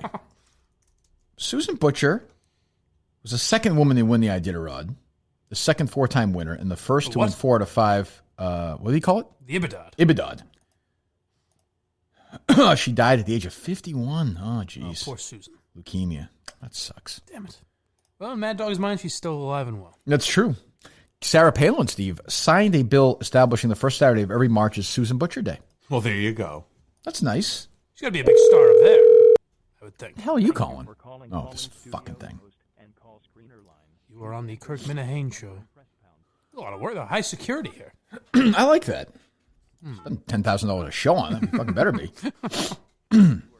Seems like I won't be able to take calls until I'm in the same room as Justin. No, we had the entire system worked out. I don't know what went wrong. Somebody just tweeted out, Bank of America declares the U.S. is now in a recession. Jerry Callahan quote tweeted and said, I call it a Chinese recession. I'm not fucking afraid. Did you really say that? Yeah, I did. You got him, Jer. So I didn't realize the Funhouse guy tweeted out the Mad Dog clip. Yeah, really? yeah, Yes. but he didn't pick up on He the didn't- he Kirk knows Minihane us. show angle. Yeah. Oh, good. How do you not know that? You know, I tweeted something out like, I was like, how did Funhouse not have this? It was when I called Maggie and Bart maybe or something. Yeah. And he responded. He's like, listen, it's a long day. I can't get everything that FAN fucks up. I guess Something that's like true. that, yeah. Are we taking calls about anything in particular? No, we'll just take a couple of calls for a few minutes before we hit 10 o'clock. What are you nodding about? I was just thinking of flicking the bean at 9:15. It's a tough one. You don't like that one? I like it. It's just, I like it. Uh, Come for Kirk was another. That's not bad. But it doesn't incorporate the time was my only issue. I liked ejaculate. Ejaculate. It's not terrible. Yeah, it's not bad. All right, I just retweeted it. Let's see what the people have to say. Of course, the number is 814-277-5475. That's KIRK, WKIRK. Very good. 814-277-5475 is the number. We have calls lined up, Steve. Who am I Yeah, speaking to first? Good morning. Hola! Hello? Yes? Uh-huh. Hey, it's Brian. Hello, How are Brian. you? Good morning. How are you doing today? Doing well. Stuck at home with the two boys and just trying to get through coronavirus. Okay, is there a reason for your call other than just trying to get through so you could say hola? Absolutely not. Okay, thank you. Zero to talk about. All right, thank you so much for your call. Get a lot of that. Off to a hot start. Oh, I didn't listen to your show last night. It was, well, we only kept up the live stream because it wasn't really worth putting up. We saved it in case you wanted. I gotcha. But it's tough only because, so the phones worked with me and Justin not in the same room, but I can't hear Justin, so I can't ask him if there's calls on the line. Right. and it's delayed. So it's like the caller will say something, I'll respond, and then it takes them like 10 seconds to hear me. So we set up and did a test run with me involved, and everything was working perfectly. So I'm not sure what happened between then. I had to do it from my phone because my computer wasn't working with it for some reason. Okay. So we're working on that. But all right. We should be good for trash talk tonight. It does not bode well for Trash Talk us is having tonight. to do remote recording. Live tonight? Yeah, I think so. What time is that? 6:30. I'm on at 6 doing my movie show. Well, then no, we won't do it live. 7 o'clock. We'll put it up later. Okay, I'll be on for about an hour or so. Okay. If I would say an hour. We're looking at an hour. Go ahead, Steve. We'll put it up at 8. Excellent. Hello. Good morning. Hola. Hola. Who am I speaking to? Mike. Mike, what do you got? What's the reason for your call this morning? Hey, I'm looking for. I understand you guys have given some basic Barstool updates, but I was wondering if you guys have any plans to have El Presidente on or anything to talk about. We better act fast. Yeah, we got a little short time. I talked to Steve, texting me about that yesterday. I think we'll have Dave on next week at some point. All right. Yes. Sounds good. All right. Goodbye. Hopefully, if he's still alive. Yeah, if he makes it. Godspeed. His cell phone will be taken away from him, which actually is not a bad thing. That's the other thing, we won't be able to hear him. He already has a cell phone of a guy with no money, so what's the difference? All right, we'll take a few more. Aboard. Choo-choo. Hello, who am I speaking to? Hey, this is John. Kirk, I'd love to hear your top 3 Neil Young songs. Ooh. Top 3 Neil Young songs that everyone knows. I like his version of Like a Hurricane from the Unplugged. You know that one? Oh, he's gone. No. Fine. He also didn't say that everyone knows. I think you could go deep. Yeah. I don't want to bore the people. Let me think about. I'm not going to give you that answer right away. I'll think about that one. I'm going to think about that because I don't want to. Southern boy don't need him around anyhow. Yeah. Go ahead, take another call, Steve. Shut up. I thought you were busy when you're taking calls. I love that Neil Young Unplugged one though. That is that's probably my favorite Unplugged MTV album is the Neil Young one. Go ahead. Hello? Yes, hello. Hey, what's up, Kirk? How you doing, man? Nothing. What's going on? What are you doing? Walsh. What's that? This is Mayor Walsh. This is Mayor Walsh. Oh, okay. Good morning, Mayor. How are you? Oh, Marty. I'm doing well. I'm just looking here through the legislature. How the fuck do you say that? Legislature? I believe it's legislature. Yeah. Legislature. Thank you. This is stressing me out. I'm drinking again, Kirk. Okay. Back on the do you have any jokes with this or anything amusing, or is it just you got any material? I don't know, dude. I'm not gonna lie to you. I had a whole bit plan, but then I heard the beep, and I'm at work, and I fucked up. You actually? You're physically at work. Yeah. I'm still working. Where's that at? Still working. Quincy. Quincy. Okay. All right. Are people nervous? Is it nervous being at work, or do you not mind? Well, we didn't have any hand sanitizer or anything to wash our hands on the fucking job yesterday, but I know where you can get we do now. It's here today. Well, you'll find out in about 3 hours. You'll be able to get some.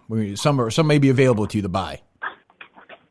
Yeah. Well, I mean, when you're at work, they should kind of be fucking when you're at work on a job. Okay, you said it, friend. What I'm trying to do here. Goodbye. Comedy's tough. I mean, I don't know. Like, if we're doing this every day now, like, people should have ideas or thoughts or points. No, Steve or Mike. I would expect them to bring something. Problem's what? The problem is the deeper we get into this, the less there is to talk about. Not really. I mean, you can just ask anything, fucking anything you want. They could also just attempt to spread Corona misinformation. Sure, do whatever you want. I know people. Because I see every day people tweet, "Oh, I called 100 times or whatever." Like I do understand that. People just want to get on. Oh wait. What? Oh wait.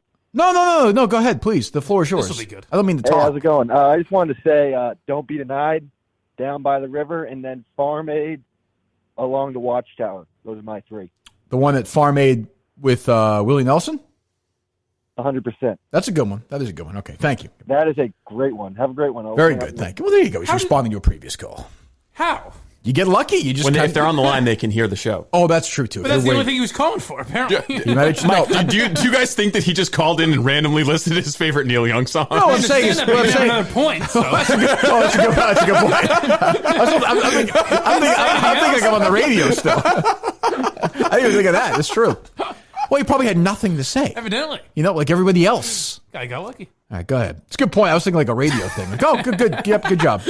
Hola. Oh, hello. God. What do you want? I need some recommendations here, Kirky. Just finishing up a book, The Mayflower. Top 5 Neil Young songs. I got nothing. Well, are you? What do you like? Do you prefer fiction, nonfiction, old, new? Nonfiction.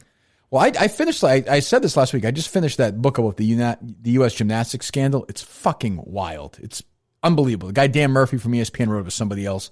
You forget how crazy that story is. I'm in the middle right now of a book about Mike Nichols, the film director. He directed The Graduate, Who's Afraid of Virginia Woolf, a whole bunch of movies, Carnal Knowledge.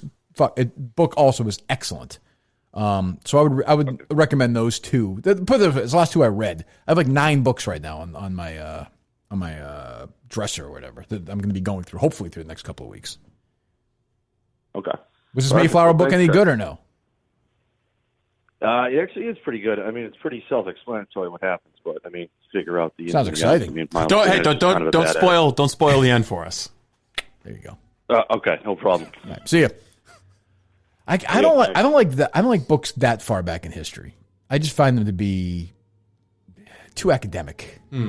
I can't get into it. I don't know why. A few laughs. It feels old. When they have the writings they write to each other, they just feel so old. There's a really good book. There's Jill Lepore. I know her. Yeah, she's a columnist for I think the New Yorker or the New York Times, but she's written a really interesting history of the United States.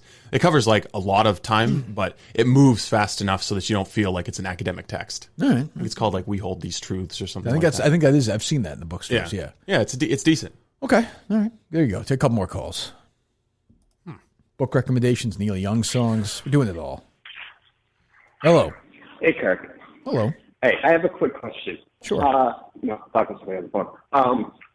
So it's proven that there are 3 cameras in the studio. So how come? Is there 3? Are there 2? Are there 3 cameras, Steve, or no? No. This guy's a fucking idiot. Hold on. Jesus. Hold on. Jesus. He was just wrong about something. As far as I know. Well, when has it been? Hold on. When has it been proven? You may be right, but where has there been proof of that? Well, there were 3 cameras for the Brothers show. Oh, were there? No, there were 2. No, right? there were 2. There were one on. Were there 3 cameras? What the fuck is wrong with Why you? are you so angry? Because this guy, I know what this guy is getting at. And he's wrong. There's 2 cameras. We mixed up one. We took one camera feed and built it into 2 shots. Okay, dummy. What is? Oh my God! Hold on. What is he getting at? Go ahead. He thinks it's a camera on Steve. All right. Well, here's what I'm getting at. This Why kind of can't call we I have like. a camera on Steve? I would say he's infinitely more. I don't want sickos like you masturbating to me. I don't think that. Jesus Christ. Well, why not? Who cares? Well, it's a question I'm asked fairly regularly. Why isn't there a camera on you? You're a prominent voice on the show. Because we haven't purchased one. Okay. Are we going to at some point? Probably when Penn stock gets back up over $15. When Barstool can afford a camera. Okay. Well, I don't know. All right, that's not. Sure. May I suggest taking the camera off mic? He was trying to get that line in for like 8 minutes. It was a great line, buddy. We got it. Okay, hey, listen, I'm sorry for my unkind words. Well, can we alternate that occasionally or no?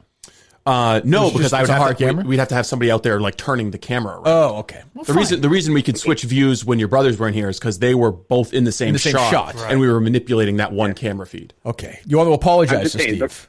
Hold on, he's got one more line. The Robert fans want to see Steve. Right. I respect that. Right. I respect that. You want more Steve? It's a guy that Steve's jumping all over. Sorry, I was jumping down your throat, man. I like you. Call back. Jesus Christ. Listen, you're my favorite. Steve's my favorite part of the show. I hate to say it. Wow. We need more Steve. You're a fucking idiot. Fuck you. Good call. Good call. Call again. All right. You're in the priority lane now. Jesus. Priority lane. I know what this fucker's getting at. People should be able to see me. Getting at. All right, we'll take 1 or 2 more. That's a good call, though. Not bad. You don't get many of those. Hello. Spark debate. Hey, Kirk, what's up? Oh. What's up, Steve? How you doing?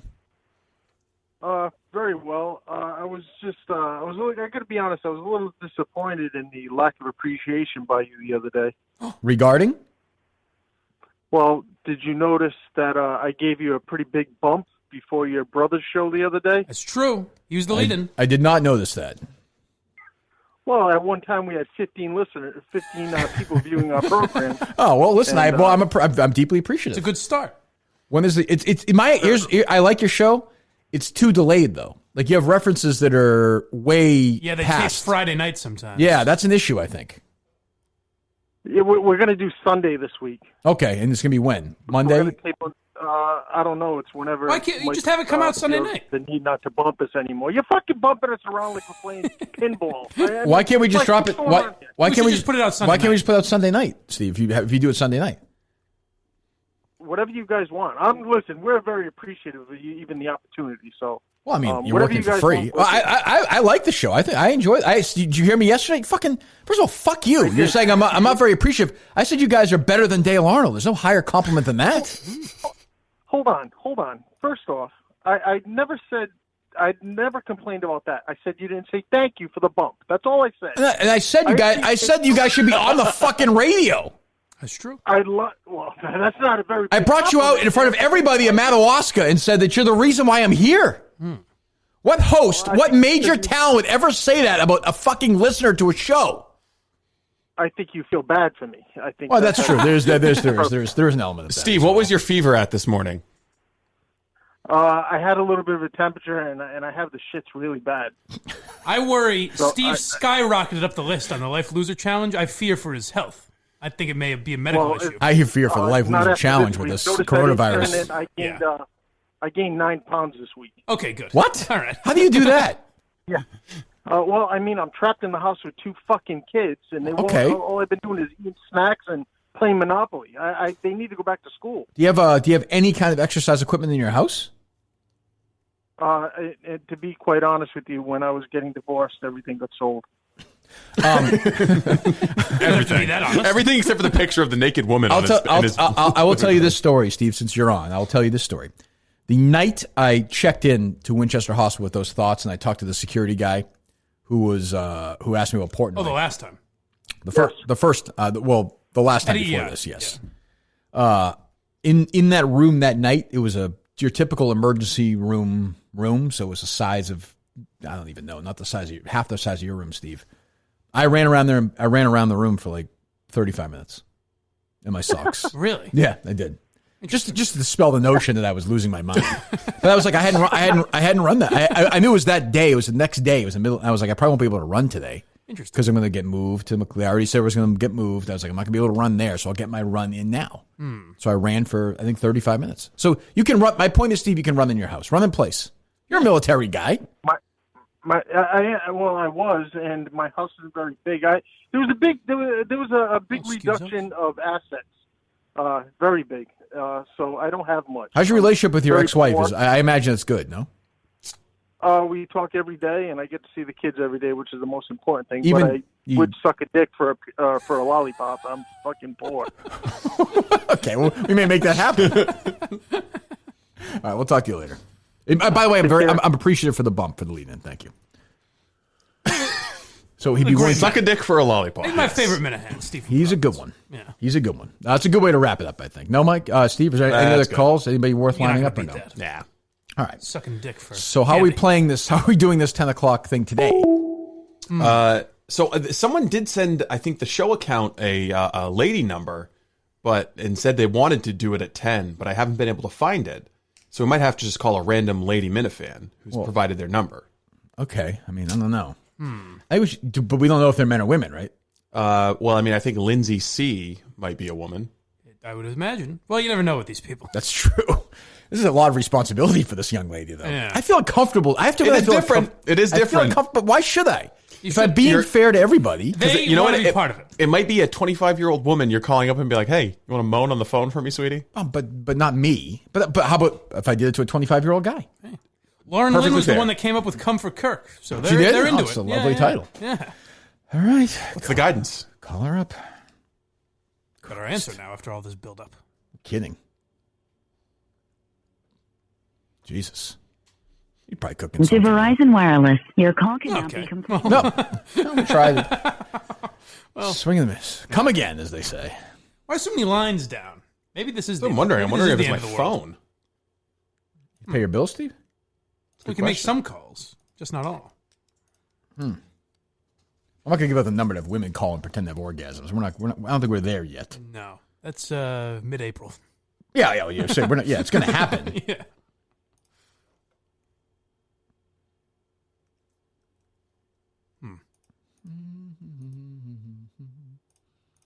There's got to be another one. Did you see, by the way, we could make, I actually want to play it because it's so nauseating. Did you see these fucking stars singing Imagine? Oh, God. Did you see this, Steve? Yes. Did you see it, Mike? I didn't watch the entire thing. I saw it. Again, Hollywood is saving us. There's no connection to... What the fuck are you doing? What's happening? What just happened? I don't know. Sorry, the Minifan called me at the same time I was using Google Voice to call Lindsay. Whoa! She just hung up on us. All right, we're good. Sorry. So Wow, we'll try again. move. We'll try again tomorrow. I'm not going to sit here, you know. Do you have that, Steve? I gotta hear this. Who's involved? Well, the leader of it is Wonder Woman. What's her face? Gal Gadot? Yeah. Seems lovely. I like her, yeah. Maybe she'd call in. Who knows? But there's no humor attached to this. They're just trying to make the world... So stars are self-quarantined. So they do this like everyone else. So we can all get through together with some happy music. Hey, guys. Day 6 in self-quarantine. And I got to say that these past few days... It's the most painful thing you've ever heard. Me feeling a bit philosophical. Oh, great. Love when stars get philosophical. This virus had affected There's also no song I love more than one that starts with Everyone. speech. Ugh.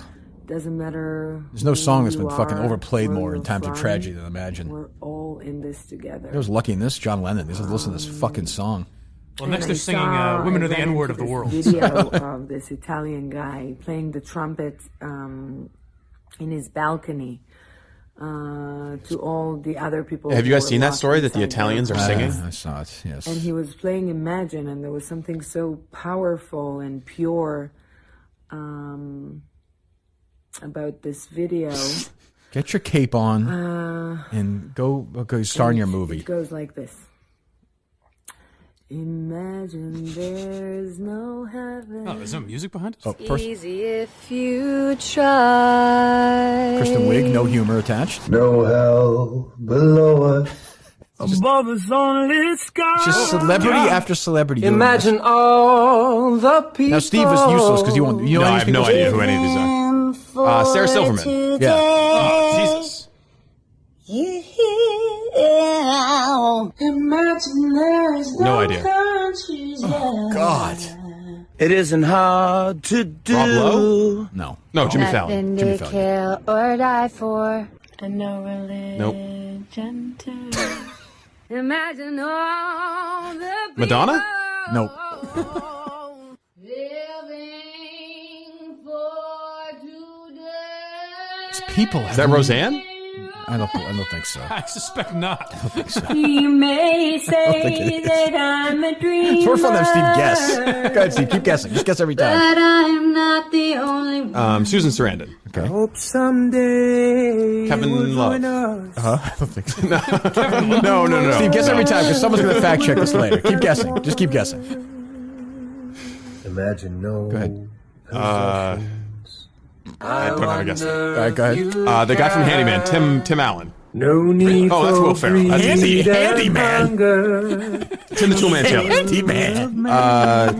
The Hulk. He's right, actually. It was Mark Ruffalo. He's right. Broadway Girls. The Broadway something. Yep, the Broadway something. Go ahead. I'm a dreamer. But I'm not the only I thought she was dead. There's a bunch of... That's the she's from Saturday Night Live. I don't know. She's the weird person. And then we're back to Gal Gadot. There you go. Yeah. Do you mean Home Improvement? Yeah. Yes. Tim the Toolman Taylor. Yeah. How do you know those Actually, you know what? Honestly, the show could have been called The Handyman very easily. Yeah. Or Tool Time. Yes. Yeah. I just like Steve going through the list of people. And by the way, who should know these fucking people? Oh, God. It's not important to my life in any So way. Kristen Wiig is in that. Yeah. Sarah Silverman's in it. Jimmy Kimmel Fallon. I don't know. Fallon's in it.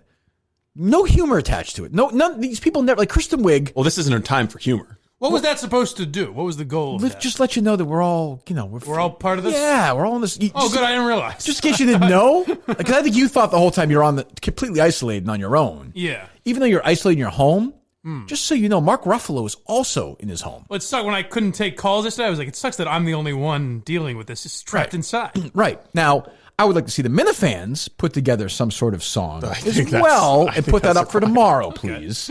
Or today. Any suggestions on the music? No, they could pick the song. Does it have to be Bruce? That'd be nice, but I would like it, I'd like to see 15, 20 Minifans lift their spirits. Maybe it could be Rape, though. Could be. That might be nice. Yeah, I don't know if that's going to lift. Steve's a liar? Could be. Yeah, could be. I just know somewhere right now there's a consignment shop closed and a pervert looking to do something from Bristol, trying to put something together. So there's your project for today. All right. I would like to see that. I can't believe you bombed out on the call. What do you mean? The you know what? at 10. Just call a random number. Let's have a guy ejaculate then, for Christ's sake. Well, the guys are always going to be more reliable on this, I think. I say Lindsay should be given another shot because Steve was calling from a Google number. It's because you're a pervert. That's why. Just we tried 6 times, Mike. All right. Lindsay don't want to come. She's not going to come. All right. What do you want me to say? It's disappointing if a big Minifan can't get through. Well, I don't know if she. Evidently, she's not one. I guess. I tried. No, she's not. She's not. She's not a Lindsay come lately. No, certainly not. That's clear. It just feels cheaper now. It used to be so important. Now it just feels cheapened. Yeah, like they don't care. Right. I mean, they answer. Now we're begging for calls. Sad. Streak's going to end. Just trying to keep people alive like Gal Gadot. Imagine having the ego where, like... Kirky boy. Who's this? This is Colton from Oklahoma. Oh, well, how are you doing out there? Oh, pretty good, pretty good. Where are you in Oklahoma? That's a good Oklahoma name. That Baker Mayfield statue up yet? I am an OU guy. But I actually go to Oklahoma State. Okay, don't care. But so, how'd you discover the show? Well, I heard about Barstool a while ago, and I heard you and Dave on the radio, back and forth, and I thought it was fucking hilarious. So I started following you. Been listening to every episode since. It kind of tickles your funny bone, does it? Yes. It's a tingle in the old humerus. That bone of yours, yeah? That man meat? Oh, yeah. No! What happens when you're really feeling good? What does it sound like? Fuck. Well, I'm actually more of a silent guy. That's not going to work here, friend. Women, so I like you're a bad boy. Well, You're a very bad boy. So you don't make any sound when you complete. Exactly. You're exactly correct. So it's silence. So be silent for a moment. Yes. Hold on. Shut up for a second. So you just ejaculated, you're saying? No, I did. Okay. Okay. Thank you, Colton. Goodbye. Thank you. Well, I mean, listen, that's that a different... That was Men at 10, folks. Brought to you by... That's a different way to do it. I mean, what do you want me to say? Complete silence is kind of psychotic, though. I don't really make much noise either. But total silence? I guess there's like an... Yeah, I mean, complete all silence? Done. I say, all done, sweetheart. Let's go. Dinner time. Get moving. So Colton from Oklahoma. Well, there you go. Thanks, Colton. At least, I'll say this. As usual in history, the men are stepping up when this fucking things need to be done. Well, That's why these women are always like, there's never been a president. Well, because of shit. The women, but because of shit like this. You're right. Am I right, Steve? You're correct. Thank you. Do I hear breathing? What's that sound going on? Sorry, I was trying to get a squirting sound effect, but it wasn't working. Jesus Christ. The fuck? If we listen long enough, I'm sure we'll what else we got? We haven't got through all the prank calls. Yeah, we have a ton more prank calls to get to. Well, we don't need to do them all in one day. Okay. We could take our time on this. This guy, James, I'm going to mess up his last name. How would you say? Pony Wozik? Sure. He's a television columnist for the New York Times. He wrote, "You can stream, but you can't hide." And his basic story is like he's trying to watch television now while he's quarantined. He's a television critic. He was for Time Magazine for a long time in the New York Times, but it's hard to watch now. Oh, I'm going to guess his shithead kids, right? Well, no, not even so much that. Oh. You could always count on Bob Belcher for Fox's Bob's Burgers on Hulu for a year or so. It's our reliable, his younger son, Steve, you're right, go-to feel-good nightcap. We sat down a few days ago to watch the Season 9 premiere. I wasn't really looking for an escape from coronavirus anxiety, but I was not looking for an escape either. That's what TV's for now, right? I don't know. In the episode's plot, Bob's entrusted with caring for an adorable baby rat that his friend Tebby's been keeping in a cardboard box. I should mention, this is a cartoon. Yeah, well, yes, that's true. People don't know that. It's a cartoon, right? Okay. This presents some complications given that Bob prepares food for a living. Especially when he learns that he has to give the ratling an intimate therapeutic massage. Fine, he says. I'll just wash my hands really, really well, like surgeons do. I'll just wash my hands really, really well, like surgeons do. Where have I heard that lately, I wondered as I stared glumly at the soap-ravaged mitts in my lap. I never described myself as glum. I've been sad a lot in my life. I never thought, boy, I'm glum right now. These people have snapped. And he goes into this long thing about you can't watch anything now because people touch their faces and they shake hands. And I'm like, what the fuck? You're just making shit up. People have lost their fucking minds. You can't watch TV now? Washed his hands. Because they shake their hands? But also, is it that traumatic to wash your hands? No. I thought he was kidding. I thought it was like satirical, but I don't think it is. Doesn't seem it. Jesus. Maybe it's wrong to think of TV as a shelter in this moment after all. Maybe it's more like a quarantine pantry, a set of experiences and ways of living that we gathered, preserved, and shelved when they were in season. And now they'll have to tide us over until the day coming eventually, even if we can't see it. We can once more enjoy them fresh. And whose job is easier now than a TV critic? Oh, shit. It's a gift. I mean, how did I ever notice before how much TV was a decadent home of facial self-exploration? Casual eye rubbing. Facial self-exploration? Yes. I think that a lot. Casual eye rubbing and breaching the 6-foot radius. This is our porn now, and a cruel reminder. What would have been the most minor behaviors a week ago. The unprotected high five, the leaned in whisper. This guy's just sitting at home beating off, watching Bob's Burgers. The detective, look at him touch his fucking nose. What I wouldn't give to scratch my nose. He's silent when he ejaculates, though. The detective getting in the suspect's face now seem as otherworldly as flying dragons. I mean, it was like a week ago. We can still go outside. Stand on your deck. I don't know. Jesus Christ. Who knows? Poor guy. It's going to be a rough way to live. It's just a weird way to think. People just are so strange. I don't know. But I feel, so I don't know. What else we got, Steve? We'll do some more of these calls. The woman attacked her spouse in the bedroom after he came home from a night shift work and fell asleep. She strangled him to death with her bare hands before grabbing an axe and hacking the man's head off. I wonder how he's going to spin this one. After that, the woman used a kitchen knife to chop off the victim's genitals and fed the organ to her dogs. Hold on. I know you may be pausing. Have you heard this, Mike, or no? No. Let's play Guess Where Jim Goes here. All right. A little bit. Is it going to be about the poor dogs having to eat the penis? I think whoever wrote this post was sad about the dogs. So this is just so you know, this is a news story. He's reacting to a news story. What's the news story we did the one about the fart? Yes. The cartwheel fart. Yeah. I think you're now calling it a news story. That's true. But the idea that was the daily distraction. The idea that it was a story. Yeah. That's a good. So you're saying he's going to shit on the person who. My theory is the person's going to be sympathetic about the dog. He's going to say, really? Somebody died? That's a good guess. Yeah. So this isn't a Facebook post, though. This is straight news. He's reacting to police blotters, basically. Maybe mine's not likely then. I'm going to say, stick with it. You know, people hate each other. I can understand that. But why does a dog have to... That whole thing. I think, but maybe I'm giving too much credit. Okay. I don't know. Well, maybe you're not giving Jim, him enough let's credit. find out. Oh, let's find out.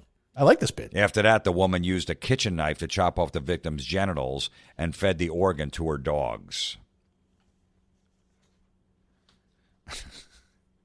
First of all, how do you sleep through a strangle? You know what I mean? Like, this guy must have been really tired. Okay. I don't think he did, but all right. He's criticizing the dead man now? I'm just looking to see if there's anything else in this article. You get enough, Jim. Go ahead. Run with it. Come on. All right. So, look, at least she had the compassion to kill him and behead him first before cutting off his dick. Oh, yeah, right. I mean, if she cut his cock off first, that'd be cruel. Why? Like, at least he didn't know. Because a man needs his cock, Mike. Oh, right. Because you don't want to see that first, and then they cut your head off. Like, if I had to choose, if I was getting tortured, and like, okay, listen, we're either going to cut your dick off or we're going to cut your head off. We're going to cut your dick off no matter what. Do you want us to cut it first, or do you want your head chopped off? You know what? go for my head, so I don't even have to see. Well, I mean, to be fair, who would possibly choose the other one? I mean, if you're getting your head cut off either way in this scenario, why would you want to have your dick cut off first? You know what? I've always wondered what it would look like. Why don't you go for the cock If you first? said to me a paper cut first, you cut your head off. If you just cut my fucking head off, am I wrong? If you're doing it no matter what. By the way, if you go back 10 or 15 seconds, he corrects himself. Like he stumbled over, but then listen to it. Oh, okay. We're either going to cut your dick off or we're going to cut your head off. We're going to cut your dick off no matter what. Yeah, see, first he says, the either or. See, to me, the either or for his world, it's not the worst one because you want to live without your dick. Well, that I understand. That to me is a debate, but Jim is getting rid of the debate. He's saying to me, that would be like saying to Steve, I have a gun. I'm going to blow your fucking head off. Now, I'm giving you an option here. Either way, I'm blowing your fucking head off. Yes. But if you want to live for a few minutes, I'm going to cut your fucking dick off first. Yeah. And I'm going to shoot you in the head. Which one do you want? Well, I've never had my dick cut off before. Well, there you go. What if I rip all your toenails off? It's not... So, do you guys understand the bit? If you had to guess at the title of this episode, what would you think? Angry Wives, episode 26? Nope. Something to do with genitals. It's like Florentine. Losing genitals. Take a guess here, Mike. Losing genitals. Episode. Yeah, that was 7? my second guess. Was like dick cut off. All right, I'll play you another one. Okay. Oh. This will help. The us. first officer that arrived at the scene used a taser on the suspect multiple times, but it had no effect. The two then got into a fight before police reinforcements arrived at the bar. It took more than 15 police officers from 3 different forces to finally arrest a man who was taken to a local hospital. He is being charged with public indecency, resisting arrest, and theft of services. He told officers he had no recollection of the incident, but he admitted he had taken meth. Now, when he started masturbating... Okay, I'm going to say Dick Stories, episode 14. To the bar. I'm confused with the whole thing. What's the title of the episode? This is the good side of bad news. Oh. So he takes bad news stories and tells you what's actually good about them. What was good about the other one? What was good about the first one? Because the guy got his dick cut off after he was killed. So that's good, right? But it's funny because it's not actually good. No, I get the premise. Like he's saying things that are like darkly not that cool are actually good. Is there anybody who really likes the show? Maybe you'd have to listen to the whole episode. We're getting it out of context. Oh, that's true. I think we've heard a lot of this guy. I don't know. I know Mike thinks he's funny, but you think we're taking him out of context, Mike? I'm still waiting for that, but I'm sure he's very funny. You gotta hear the full episode. Oh, no, stand-up is incredible. Yeah, stand-up is... I don't know if it's good or bad. I think he's a funnier guy than this represents. Well, I mean, it's him talking. Like, it's his mind reacting to things. I don't know. I don't know what better circumstance you can give for him to prove his... Well, he needs a partner. He needs someone there to be. I would bounce agree. Off of. I would agree. A partner would be Eddie Murphy in 1983. I think would be a good partner for him to have. Maybe Robbie Fox or someone in that office. That would not be the worst thing. That's what I'm saying. That would not be the worst thing. I always said you should do it. I'll do it if he's willing to do it over. Yeah, no, you wouldn't be willing to risk. You don't think Barstool would say, "Listen, it's the one show. It's a tough commute. It's the one show we're going to bring back just for the time being. We're going to open the studios just for you guys for a couple of hours." All right, what else? Do you want to get to more prank calls? Or we'll save them We'll take some more today. We'll have a whole bunch tomorrow to have as we wrap up the week and do our thing. I think we'll be here. I'll be here tonight at 6:00. What? So you're going to do something with MHB. MHB, good. That's good. I did not listen to yet Mayo, so I don't know. I thought it was a good episode. Was it good? Yeah, I liked it. We had the Mincels on. I like those guys. Yeah. So do I. I like them too. And I like Andy Mayo now. I do too. I've always liked him. He seems like he's. I shouldn't say I like him. I like that he exists in the universe. Yeah, I think deep down his instinct is to be a kind of a prick. But Yeah. he's also got a childlike wonderment about him. Like he doesn't understand. I just want friends. I don't know why people don't like me. Like there's a nice quality to him that I kind of appreciate. What was the point of the show last night? Was there a theme to it or? I think I missed the very beginning because I watched it live. Yeah. So I don't know if there was. Oh no, I saw the whole thing. I think they kind of just shot the shit. I don't know if there was a point. He mentioned something about gifts, but I don't know if they ever actually got to it. Oh god, I don't think we need that, do we? Yeah, I think it was just them kind of talking. I mean, TJ's got the gifts down. Well, I think we might be losing TJ Hubbard. He's batting a lot of those eyelashes at Big Cat. He's trying to get in his world. Oh, really? Oh, yeah. Every time he tweets something, he's tweeting right back. Well, he's done stuff for Instagram. I know. Can you blame him though? Because Vindog actually got hired by Barstool, by Dave Portnoy, for doing half of what TJ does. So TJ's gonna be Big Cat's guy. Oh, yeah. I could see it happening. If we lose him, if we lose our first Minifan to Big Cat, I'd be upset. But I understand people have to make people have to make choices.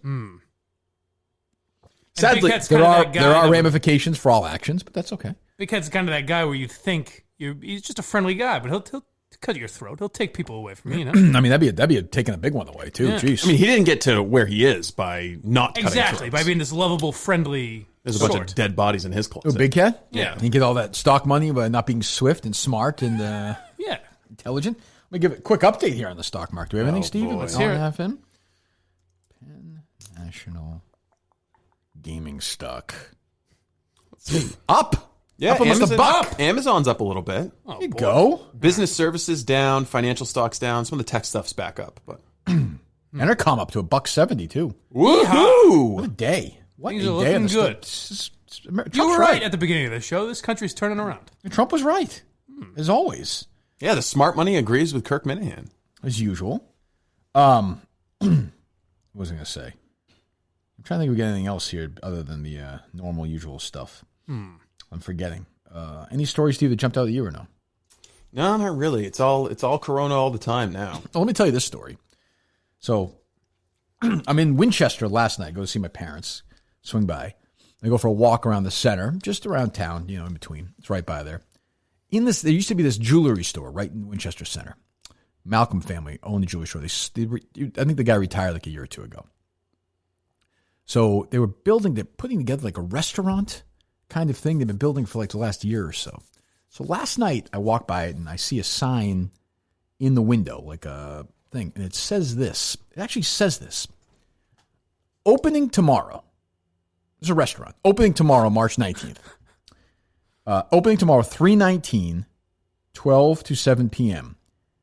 What they make is hand-scooped ice cream sandwiches. Okay. Doesn't seem strange to you. You don't find that odd? A company would they put gloves on? Would open a restaurant regardless in the middle of this? What do you think? Do you think restaurants serving to go aren't using their hands to prepare food? Do you think it's a good time to open a restaurant? Hand-scooped ice cream sandwiches? And would you put the word hand on the board? Isn't just assumed that restaurants are still using their hands? What do you think the grocers are using stocking the shelves? You're just being purposely. What do you think I use to print off your stories? You're being purposely. No, I mean it's unusual that a company is opening in the middle of coronavirus. A restaurant is opening. I mean, ice cream place in March. If you got the business plan, you got the business plan. It's a it's bad timing, sure, but I mean, nothing. They do it's have not going to change. Are they just going to delay for the next 18 months? If it's an ice cream shop that plan on opening, they can't just completely shut down. Well, why not? Is it going to first year of their business? Well, is it going to shut down till the summer? I guess. Yeah, I mean, you think it's going to be better. Well, Steve's just going to be purposely whatever. You would put the word hand on. No, I would not. That's crazy. That's just bad business. I think just even in good times, hand scooped ice cream sandwiches does not sound appealing to me. It's very strange. You have no issue with that. Subway sandwiches made by hand. Chipotle bowls scooped by hand. It doesn't say that on the fucking sign, you idiot. What, you don't just assume that they're using See, their does advertising count for anything? Yeah, it does. No, I know. I assume they use their assholes. You didn't walk through the door and get ice cream, so yeah, maybe it was a poor campaign, but I mean, everyone's still using their fucking hands. They cannot put it on the sign. So I've shown this and talked about this with like 15 or 20 people, and everyone is like, that's the fucking craziest thing ever. Yeah, well, there's a lot of crazy shit going on. We're in the once-in-a-generation pandemic. And they're opening a fucking restaurant in the middle of it when restaurants are closed. What do you want them to do? They put a bunch of capital into opening this restaurant? I would hold off. I would hold off till May 1st. Why? What's the difference? Do you think things are going to be better by May 1st? First of all, it'll be warmer. It's 38 degrees and rainy today. If this wasn't going on, people wouldn't be like, hey, it's Thursday. It's rainy in March. Let's go get some fucking ice cream sandwiches. They figure they're paying the rent. If they get one, it's better than none. If they get one, got to start the branding. Actually, no, probably not. If you think about, they're paying someone. Yeah, you're right. They got to pay somebody. Well, it's probably owner operated. What family? They probably don't have an employee. Okay, it's probably the guy who owns it. But you got to keep the place a certain temperature. He's got nothing else to do. But you got to keep the place a certain temperature. Got to keep his ice cream cold. Yeah, right. That's what I'm saying.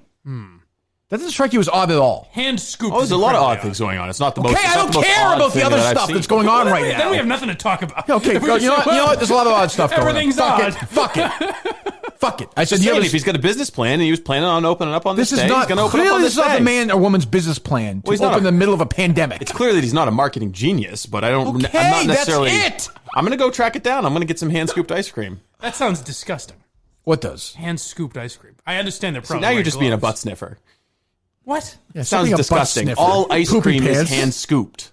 Hand-scooped? No, but all ice cream is scooped by hand unless you're getting it from an ice cream robot. And show me if you have an ice cream robot. Hand-scoop connotes that you're actually using your hand and digging in. You use a scooper. It does not. You're being ridiculous. Then why use the word hand? I've never heard that phrase for an ice cream scooper. Because it's not. Why would you just say? It's not an ice cream sandwich that's pre-made in a factory. Okay, let's play it out. If you were in charge of the board there, and it was, how good's your sight? Can you see this or no? If I show it to you, no. Who, me? See the way it looks right here like this? Yeah. Okay. So it's not the actual sign mic, but it's like underneath. It's like written in chalk, but like on a board. You know, it looks nice. Slate. Huh? Slate. What would you say instead? Opening tomorrow, fine. And by the way, I love downtown Winchester. I was born and raised. Not born there. Actually, I was born in Winchester Hospital. Raised there. I love it. I hope the place does great. Go there today. Get your fresh hand-scooped ice cream sandwiches. I hope the place sells out. You would write opening tomorrow, 3/19, 12 to 7. Ice cream sandwiches. What would you write instead of hand-scooped? Corona antidote flavor available. Right, forget it. You're going to be an asshole, be an asshole. Homemade. Yeah, homemade is very good. Much better. Yeah.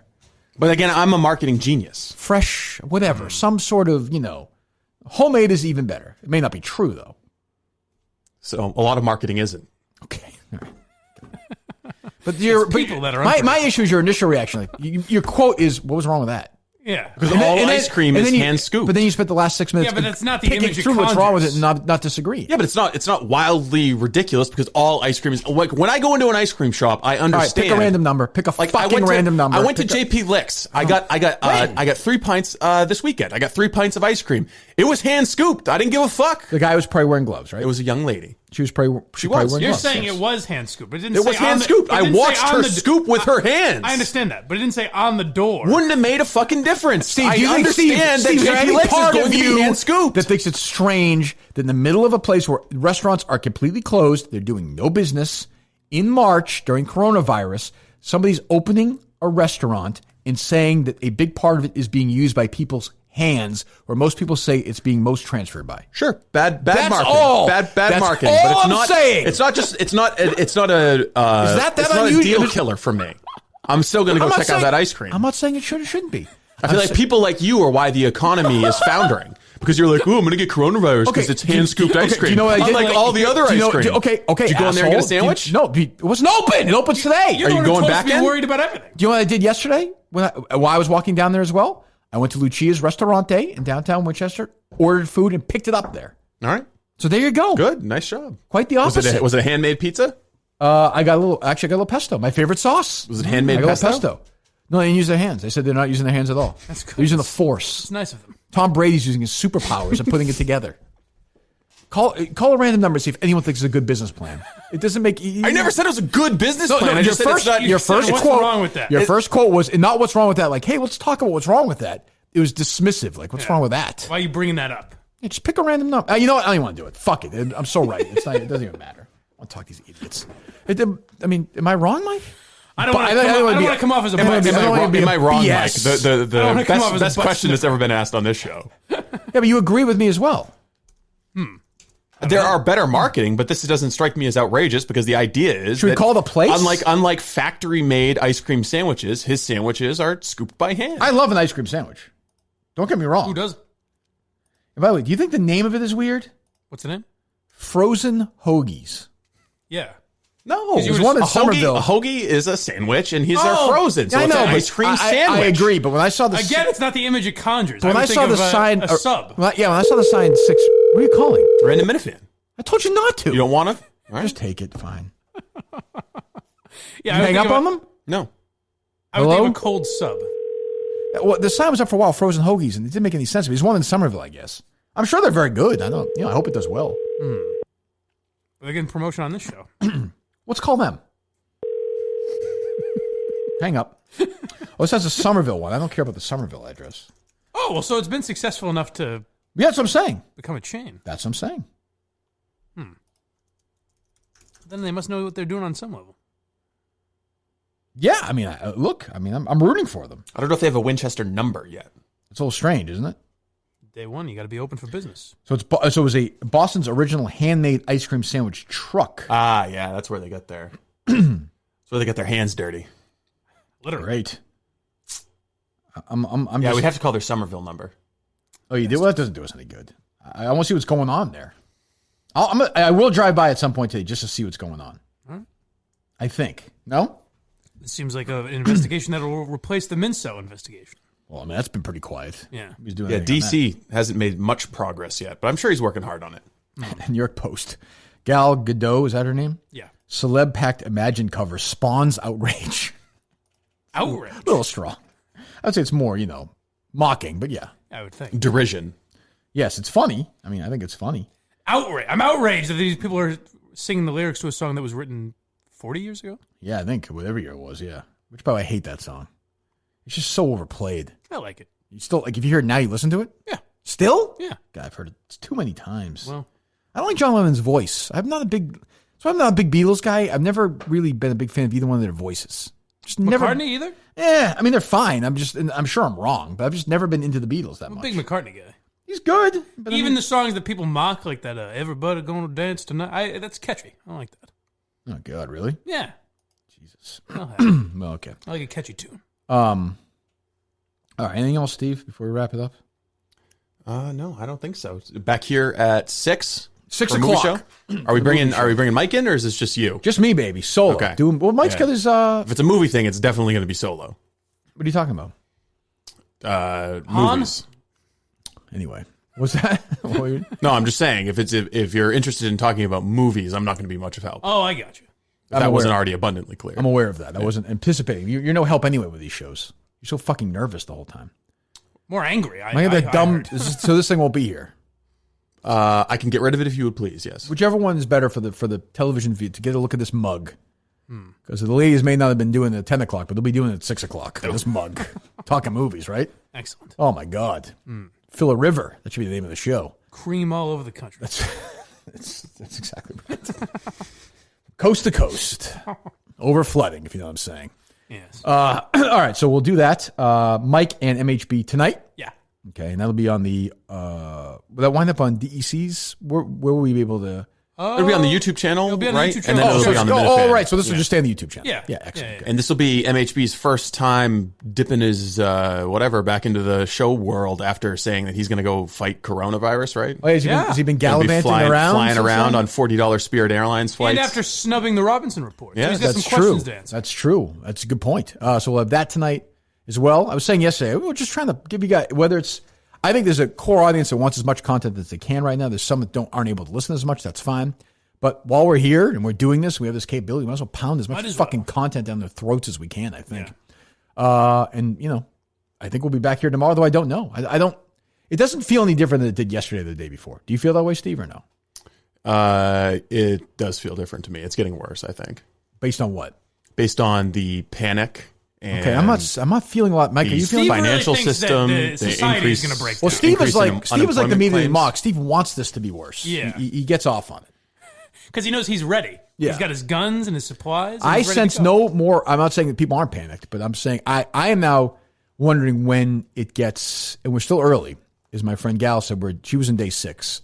In Massachusetts, we're essentially in day 4 of being quarantined. Yeah. When do people start getting angry? Well, there's a lot of people who haven't been able to stock up on food. I think as soon as you go to a supermarket and you can't get food and you're hungry, then people turn desperate. See, I was at Stop and Shop again yesterday, very quickly. It's totally stocked. Yeah. It's going to take a couple of weeks for the supply chain. My point is, so let's say it's 2 weeks from today, and nobody's died in Massachusetts because of this, and they're telling you to stay in. And people will say, well, we've been basically quarantined now for 2 weeks. When does that turn to, fuck you, we want to get out? Forget like the foods, just the fuck you, I don't be told what to do anymore. That's what I'm saying. That's what you got to worry about is people. They're unpredictable. But it sounded like it's not going to be that, like, at least listening to Dr. Fauci, like, we'll be able to walk around outside. If you want to go for a walk. Yeah, but that's different than, like, people don't feel complete freedom right now. Yeah. And when does that manifest itself into, forget like, the real crazy burning stuff down. Just you know what? Fuck you. I want this fucking place open. What the like? I mean, people might start rebel against it by calling radio stations and spreading misinformation. That's what we're gonna do. But basically, start showing me some fucking dead bodies, asshole. Like, because I'm fucking sick of this. Right, when does that happen? That's gonna happen pretty soon, I think. Because people are not equipped to it anyway, you know. But I just want. I actually sort of, in a weird way, like it. I like this sort of silence. Go for walks. It's very quiet. I understand the economy's tanking, but I mean, I don't mind it as a respite for. It's almost like going up to Maine in the winter, which is really quiet. I don't mind it. Yeah, I mean. Hundreds of millions of people are suffering greatly. That part, I don't. No, it's fine. Physically, if it's a little quiet. Physically, they're suffering. Hundreds of millions. People who are unemployed now. That's different. I said unemployment at 20%. You don't think that's a little bit of physical suffering? What do they do? Poke their eyeballs when they lose their job? You don't think that it's stressful? That's a different lose argument. Your paycheck, to have that kind of economic uncertainty. I said physically. Be trying to raise a family and get laid off, and you have no idea if you're going to have your job again. Do you tear your hamstring when that happens? Don't you think you've said before that anxiety is a physical sensation? It feels like an elephant standing on your chest. You lose your job and you get 3 kids to feed. Don't you feel like you might have a little anxiety? Hundreds of millions of people. Yeah. If unemployment gets up to 20%, no. You just told me hundreds of millions of people. Yeah, hundreds of million people nationwide. Globally, hundreds of million people are having intense, extreme anxiety. Probably more than that. I think that's way too high of a number. Well, you're the one who also doesn't even believe that corona flu exists or coronavirus exists. Never said that. From the virus schmirish. It's nothing. Well, I will say it's being overblown, as I said all along. Overblown but serious. Both can be true. And you are way on the other end. Way on the other end. And you want it to happen. One of us has been right. Actually, I don't even know if that's true. Now, people have matched you in terms of panicking. Government officials, I agree with that, but that doesn't mean you're right. It's not like I'm. Like, what do you write about? I predicted that the Wilbur show was going to be postponed. Okay, I predicted the level of crisis. You also said that 80% of the people in the country were going to get it. Yes. Okay. The world, I think. The world. Has that happened? You guys are so fucking stupid. Do you know how math works? Do you know how exponential? It's not like on day 1 no one has it, and then on day 2 80% of people have it. That's just not how diseases spread. That. So why are you saying, "Oh, you said that 80% of people were going to get it"? Well, what percent of people have it right now? Not 80%, but that's not how fucking the spread of diseases I agree, work, Kirk. But so why are you asking the question if you agree? 80% of people in Italy didn't get it. It's still not done peaking in Italy, is it? 80% of people in China didn't get it. Oh, how do you know? How do you know about China? How do you know? Now I understand. Who was Fred Toucher's? Who's his pal? Now I understand how. Yeah, I understand how Rich felt. No, it's very. I just can't talk to you because you haven't read enough. It's very serious. I can't talk to you because you haven't read enough. We can't have a serious conversation. I take it very seriously. But I don't think you do. You said 4 or 5 people. You started the show off by saying that it's not a big deal and it's already done with. No. Do you think 4 or 5 people in China have had it? I think we have no idea how many people in China have had it. So you don't know. Flu. So you don't know. I'm recognizing that there are uncertainties with the numbers that the government. So 80% was you probably overstated it. I think the original range I gave was 70 to 80%, and I'll stick with that. I think 70 to 80% of the world population will have. How many confirmed cases in Massachusetts right now? Yes, there are confirmed cases. No, I said how many? 200? Yeah, I think it's around 200. But again, that's the way the exponential spread of a virus works. 80%. You're just making yourself look like an idiot because you don't know how math works. So mean. So there's 230 people in Massachusetts? Yes, cases. I think there are over 200 cases. But that's 80%. So how many people? This population of Massachusetts. I mean, you think you're being funny, but just like keep dancing because you're showing you don't understand how math works. What do you mean? The spread of a virus. It doesn't. He gets very angry about this issue. Where are they? I just want to know because I'm not even kidding about this. I agree with you. Where are they storing all the bodies in Massachusetts? Because I want to avoid that'll really upset my kids. Where will that be? Where there are no bodies? Where will that? Oh, right here. You're a fool. Like, where is that going to be? All right, Howie. No, I'm just saying. I'm just saying. No, you and Howie both agree there haven't been any deaths here, so it's not a big deal. No. I think it's a big deal. Howie doesn't think it's a big deal. You didn't start out the show saying you thought it was a big deal. I think I have no problem. Where are the bodies? Where are the bodies? Why don't people have it? Why aren't there more people who have it? Well, if it's so serious, so deadly serious, nobody's died here. Yeah, but it's deadly serious. Yeah. I think Steve's more worried that we're going to be locked up and people are going to start overreacting to that. Well, I think that's very real, and I think that's the biggest concern, honestly. That's what I've said from the very beginning. I take it seriously. I guarantee no American is fucking pumped this fucking sanitizer more than me. Yeah, but also you haven't touched anything new since you pumped the hand sanitizer, so you're actually just wasting hand sanitizer. That's not true. I touched this fucking desk. I touched the phone. I touched my glasses. I take it very seriously. I'm taking it very seriously. You should be using the hand sanitizer keep it in your car, and after you get back to your house, pump your hands before you go in, so you don't bring any diseases into your car. I have 3 of them in my car. You should be pumping it before you come into the studio. Because you're going to run out of it. Okay. I don't think that's a big deal. But What you're doing is you're overreacting on the other end. You're the exact opposite of like the Howie Cars and hard right wingers. I'm just being prepared. I care about the people in the audience, and I want them to understand where this is headed. As do I. You don't do any favors to anybody by downplaying. Why aren't you doing any favors to people by saying 80% of the population is going to get it? I think that's creating hysteria. There was an epidemiologist who wrote an article in the Atlantic back at the end of January who said that this is the number of people. He wasn't saying comedically though. No. He's saying you're not doing anyone favors by downplaying it. But it's like we're making people call radio stations across the country to spread disinformation. Yeah, that's true. But people, we don't have to spread. People take me very seriously. I respect that. I'm a very intelligent guy.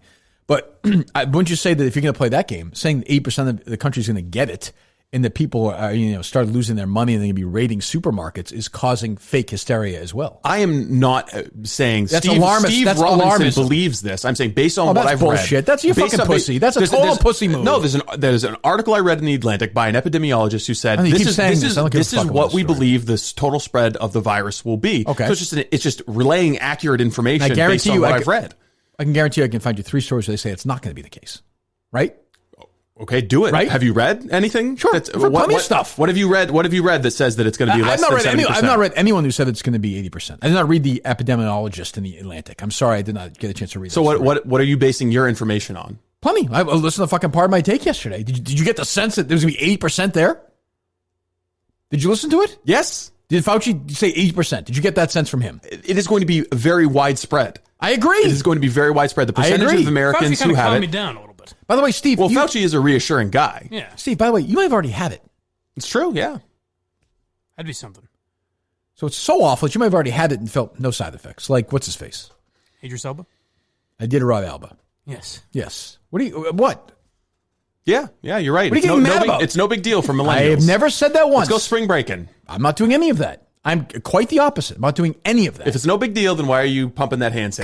Because I think it's very serious. Okay, then you're flip-flopping on either side of it. 5,000th time. Yeah, but you say it can be very serious and be overreacted You say that. It's very serious, but you might have already had it, so no big deal. You can think it's serious and not think the country should shut down the way it is. Oh, I disagree. I think they should for a couple of weeks. I have no problem with that. Yeah. Well, it's a tough decision. You're balancing tens of millions of lives against the economy. I'm going back to where I started here, okay? We're going to go all the way back to where we started. My point is, at what point do reasoned-minded people, not people like you or the other side, reasoned-minded people say, you know what, I'm a fucking adult man or woman, I have a family, I have a job, and government people who are stupid anyway have told me to stay in my house for 4 weeks. Fuck you. I'm not seeing any crazy widespread stuff. Hospitals are empty. The numbers are low. Clearly the quarantine has worked. They're saying 2 or 3 more weeks. Fuck off. I want to go and do whatever I want to do. That doesn't seem to me to be... Well, here in Massachusetts, no one's being told to stay in their house. You can still go outside. You can still go for a walk. You can go for a run. You can still go to Dunkin' Donuts. The President of the United States said there's groups of 10 people or less. Yeah. The governor said everything is closed. Basically, every business is basically closed out, except for restaurants we pick. So you're saying at what point in time does someone say, I want to go to a music concert? I want to go to the Wilbur. Yeah, I just want to go to my office. I just want to go out to dinner. I want to go to a bookstore. I want to go I'll get in a fucking car and go somewhere. At what point does that ever? Because I think by and large, you find people like that idiot we played earlier. I think by and large, most Americans have been pretty damn reasonable about this. Yeah. They understand, as I do, the effects of it. They understand it's serious, but they also understand that, hey, it's not, the fucking Black Plague. Well, that's what I keep thinking is like, okay, this has been fine for a week, but we're going to have to do this for a month or 2 months or 6 months. I think a year. Some people say a year and a half. But nobody knows anything. But some people say, I've read 18 months. Did you read that, Steve? That's what the White House report said. I think in the summer, people are going to start losing their minds. You can't go to the beach. Summer? Yeah. March, April, May. That's fucking 2 months away. Yeah. People just stay in their house for 2 months? That's what I'm saying. Let's be honest. Is anybody really going to miss the beach? No, I won't. Like when I think of shit to do during the summer, I'm not like, oh, I want to get sand in my ass. There are people that will want to do that. Are you going to the beach? beach? You like the beach? No, I don't think this room is necessarily the center for beach goers. I also think there's just people who are just going to miss getting out of their house and just getting away, maybe socializing. Apparently, no one goes and doing whatever it is people do. Their day-to-day life. I think that at some point people are going to stand up and say, "Fuck off!" Like, no, we've done this for a month now. You know, I mean, a lot of them are already saying that. So yeah, I think it'll be human nature to rebel against it. I don't think a lot of them are saying it. It's not a tangible thing. You can't feel it or see it. I don't think a lot of them are saying that. I don't think that's true. I think by and large, most people have been pretty good about it, pretty adult. There have been some outliers, but by and large, you don't think the state of Massachusetts? I don't know. When I heard that woman with the fucked up teeth, who's leading the White House response, say that millennials are the front line of the response, that's concerning. Yes, it was a little alarming for me.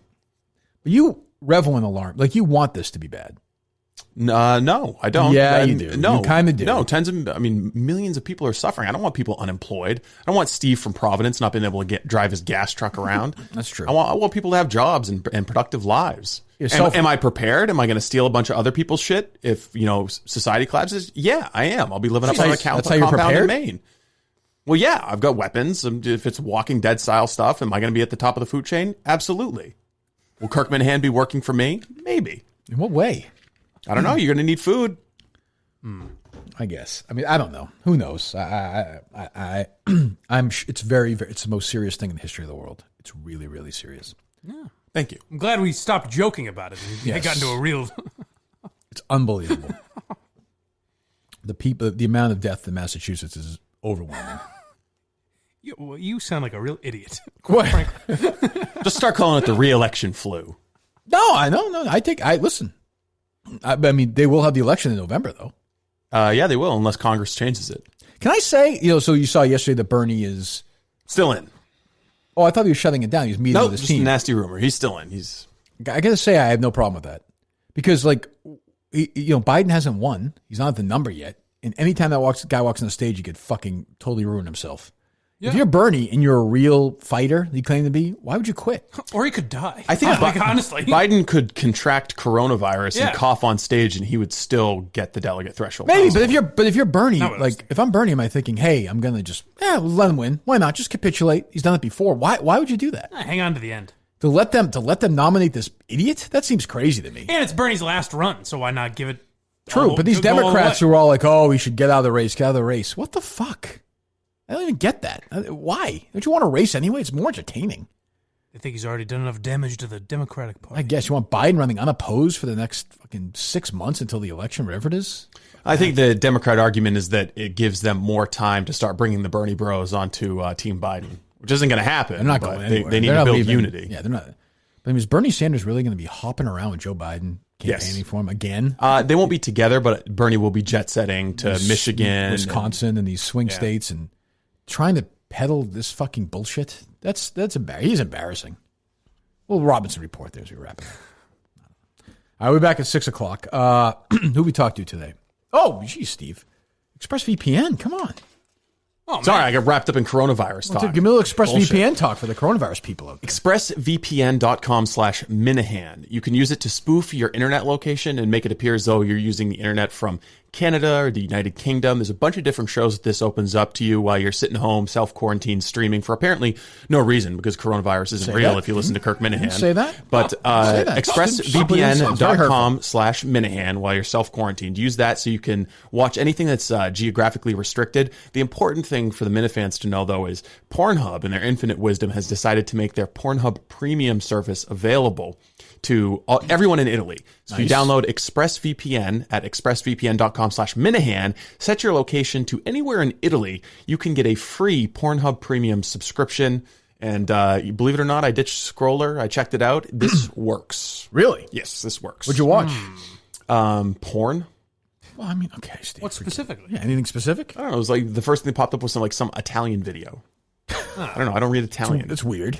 You didn't search for anything? See what you could get? No, I just saw if I could log in, and then I emailed the marketing people and said, hey, this is an angle that we should explore. Oh, so you didn't masturbate to the scene? I did not know. Oh, okay. I was working.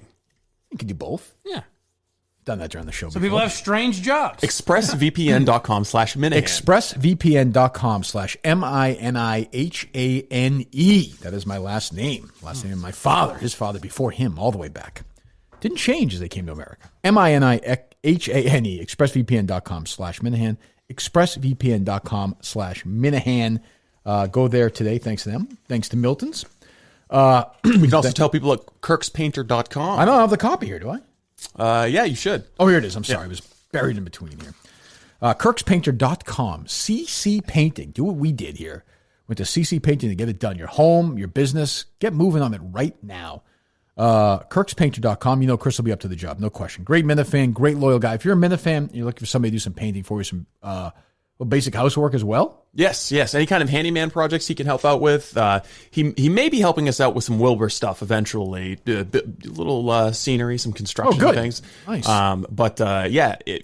I think it's a perfect time. If you've got an apartment building that's vacant right now, have him come in and paint it. If you've got an office building that's not being used right now, have him come in and paint it. And he's also scheduling exterior paint jobs too, if you're looking to slap a new coat of paint on. Good. KirksPainter.com.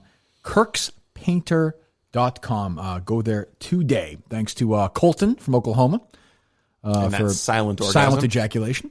All the callers. Great work by Tim from Canton, by the way, especially. Yes. I think he's got another one that we didn't even play. Good. So we have a bunch more to get to tomorrow. Yes, we do. I'm sure we'll have some more today. We'll see if the Minifans step up with a little bit of response to Gal Gadot and the celebrities. The celebrity Minifan. Maybe might be a nice moment for inclusion, Mike, where the Mincels and Minifans can get together on a project. That would be lovely. See what I'm saying? And bring everyone together in this time. It's trying times, yeah.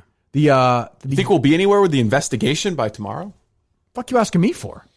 I don't know. I mean, we've told DEC he got his instructions. DEC literally spent. I listened to his podcast with Latino Kirk. He talked about Latino Kirk's wife's ass with Latino Kirk for like 8 minutes. Well, he likes a big ass. He likes a big ass. Yeah. He also likes Mix 104.1, apparently. Who, Latino Kirk? Yeah. He's weird. He went from the world of like pop music to me. Yeah. Which just seems strange. Strange jump. He also would not say what country he came from. You notice that? I know. Maybe he doesn't want his don't records say it. out there. Oh, is that why you think? I have no idea. Records? What, search the entire country? No, he's legal. Who knows? You're sure of that? Mm-hmm. I don't want to lose him. But why wouldn't he say his... I mean, I don't care. It's up to him, obviously. I respect his discretion, but why wouldn't he say that? I don't know. Maybe he thinks Not it would weird make it or easier to find his name or something. I don't know. Doesn't matter. Wherever I ask Steve, it's weird. If it's weird, he's going to say it's not weird. No, I don't think it's that weird. I don't think it's that weird. No, not at all. I should start doing that. People want me to argue with me more. Maybe he comes from a coronavirus hotspot. I mean, do you find the JFK assassination sketchy or weird at all, or no? Yes, I do. You do? Yeah. I don't. No, you don't? No, open and shut case. You think Oswald just acted alone? Yeah. Yeah? Magic bullet all set? I don't even know. I think Kennedy was just sick. The Warren Commission just airtight. He had a bad headache.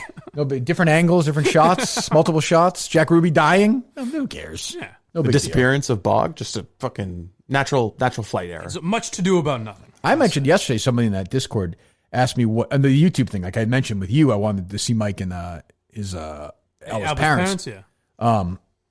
I wouldn't mind. I said I wanted somebody to host a true crime Minifan true crime series, like 6 episodes, investigating something in Minifan world that happened, some crime. That's a big undertaking. It is. Yeah. Who could pull it off? I don't know. The floor again. Here's a canvas. God knows we're letting these fucking people do it. They're fucking the whole thing up, but here it is. Right. I mean, there will be eventually a murder on one of these shows just live. I mean, it's heading there. Some Minifans take a gun and shoot the other one. That's just going to happen. Well, it'd get views. It'd probably get taken down, though, right? Yeah, after a bunch of views. So for the YouTube movie show tonight, I was thinking maybe next week of doing a Bruce-only one. Okay. Just gotta feel like talking about Bruce. Can we play on YouTube clips of Bruce songs or no? You can. No. You can. You just can't monetize the video, right?